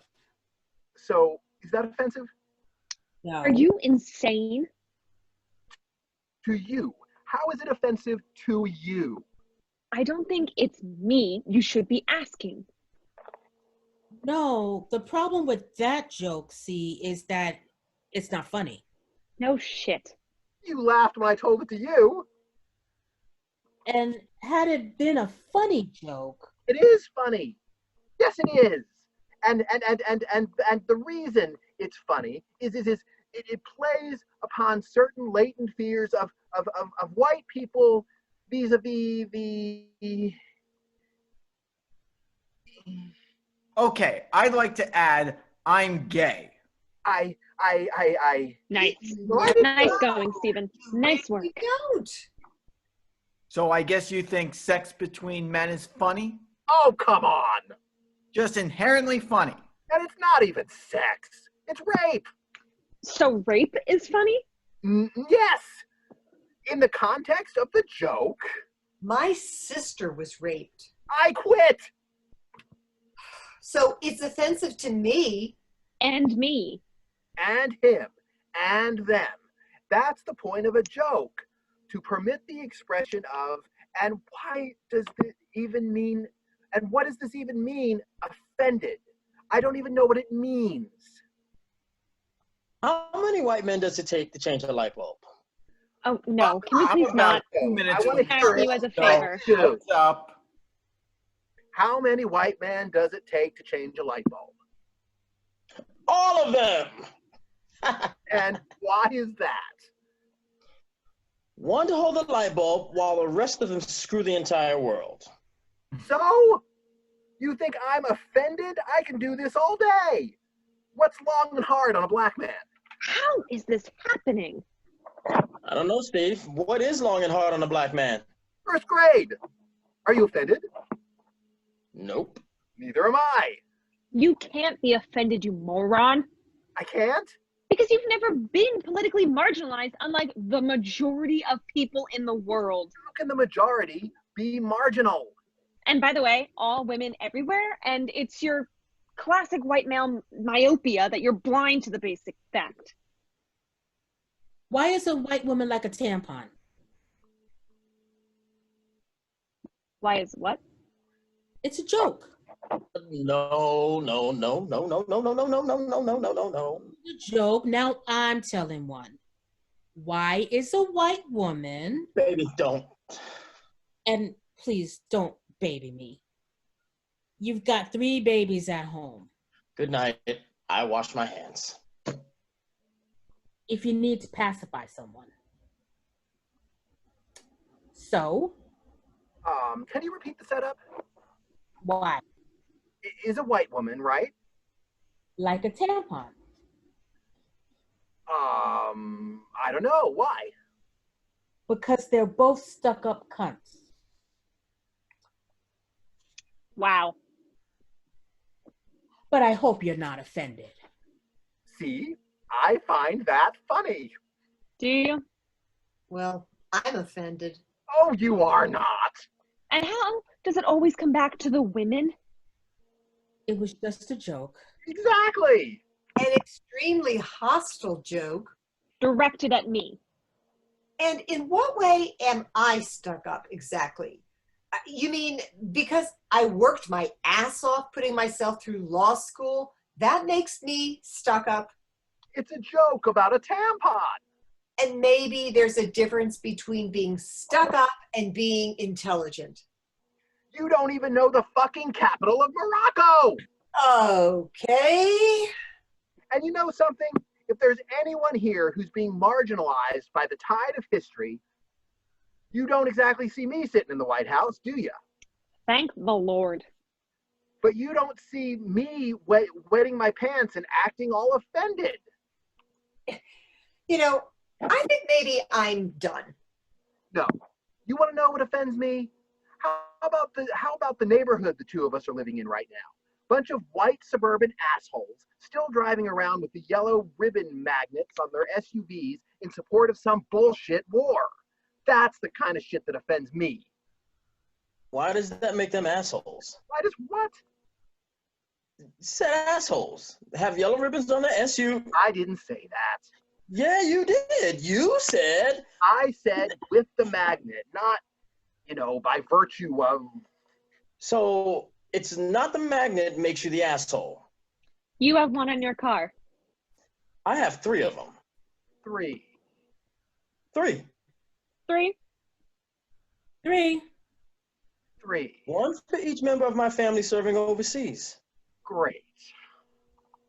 I have the pink one for breast cancer. So maybe I'm a triple asshole, but I think we know who the asshole is. Wow. Well, you're being an idiot. And in case you hadn't noticed, the rest of the world has begun a more sophisticated conversation about this topic than you apparently are qualified to participate in at this incredible moment of history. I mean, I used to date a black guy. So what? I mean, seriously, Steve, wake up. And it is now 4 o'clock. When did you date a black guy? So final thoughts, Lena, Nope. Kev, I'm good. anybody? Very informative. Well, I want to say this. I want to say I feel angry. And I'm basically kind of hurt by the implication that's been made that just because we want to live as your neighbors and raise a child alongside yours, that somehow in the process of doing that, we've had our ethics called into question, because that is hurtful. No one has questioned ethics at all. Well, I wish I could believe you. No, what we're questioning is your taste. Well, that was insulting. All right, call me when the petition goes through. Thank you.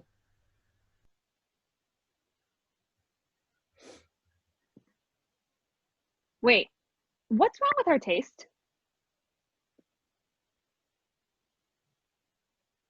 No, what is so egregious about the design of our house?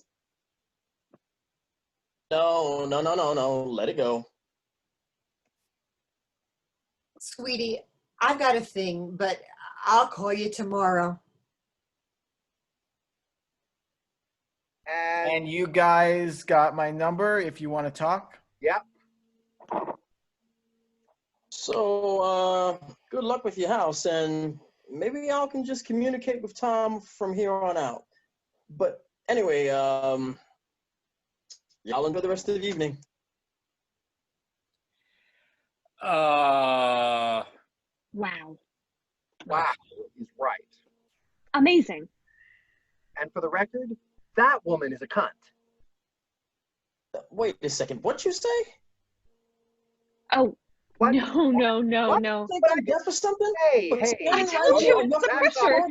We're both under a huge I amount of heard you pressure. loud and clear. Yes, he acted like I an was idiot, but giving could you you the all just opportunity maybe to repeat step it to off? my face. Chill.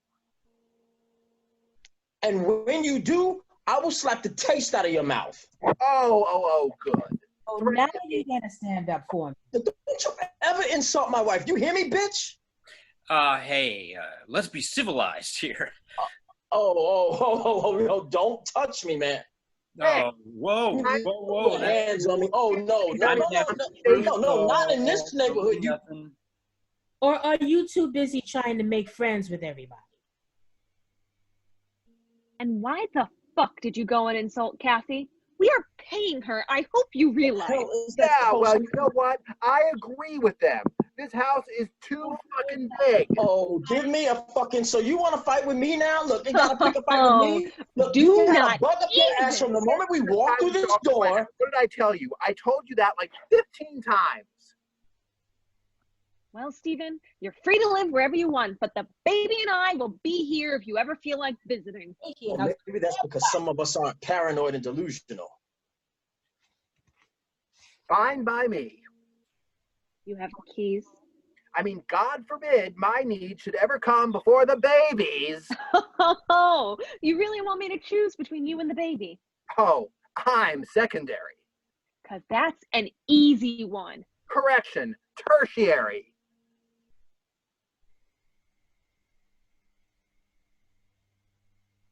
Or maybe you don't want the baby.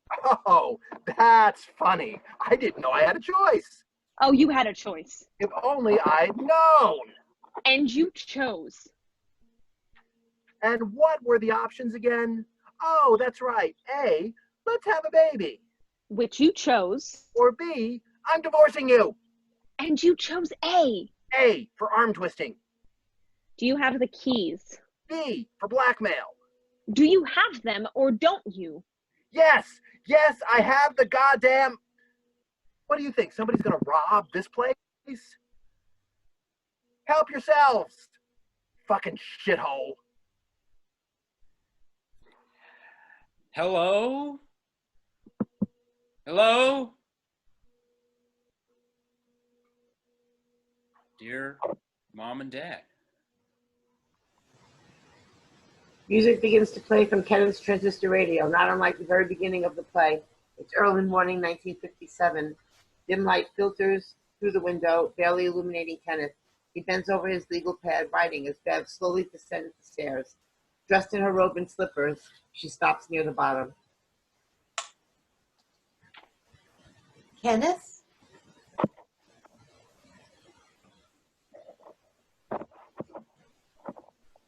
What are you doing here?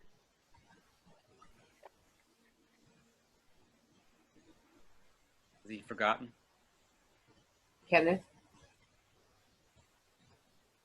Tyler?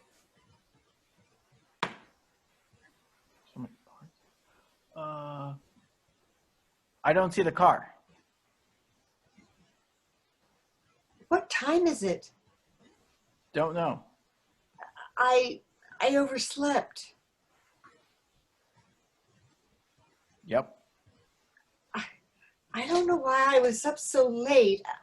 I was up half the night and the house was so quiet and your father was sound asleep, and for some reason my mind was just racing and it took forever to fall asleep. Go back to bed. Oh, look how you're dressed up. Why are you all dressed up like that? Kenneth? Kenneth? Job interview. Morning. Morning.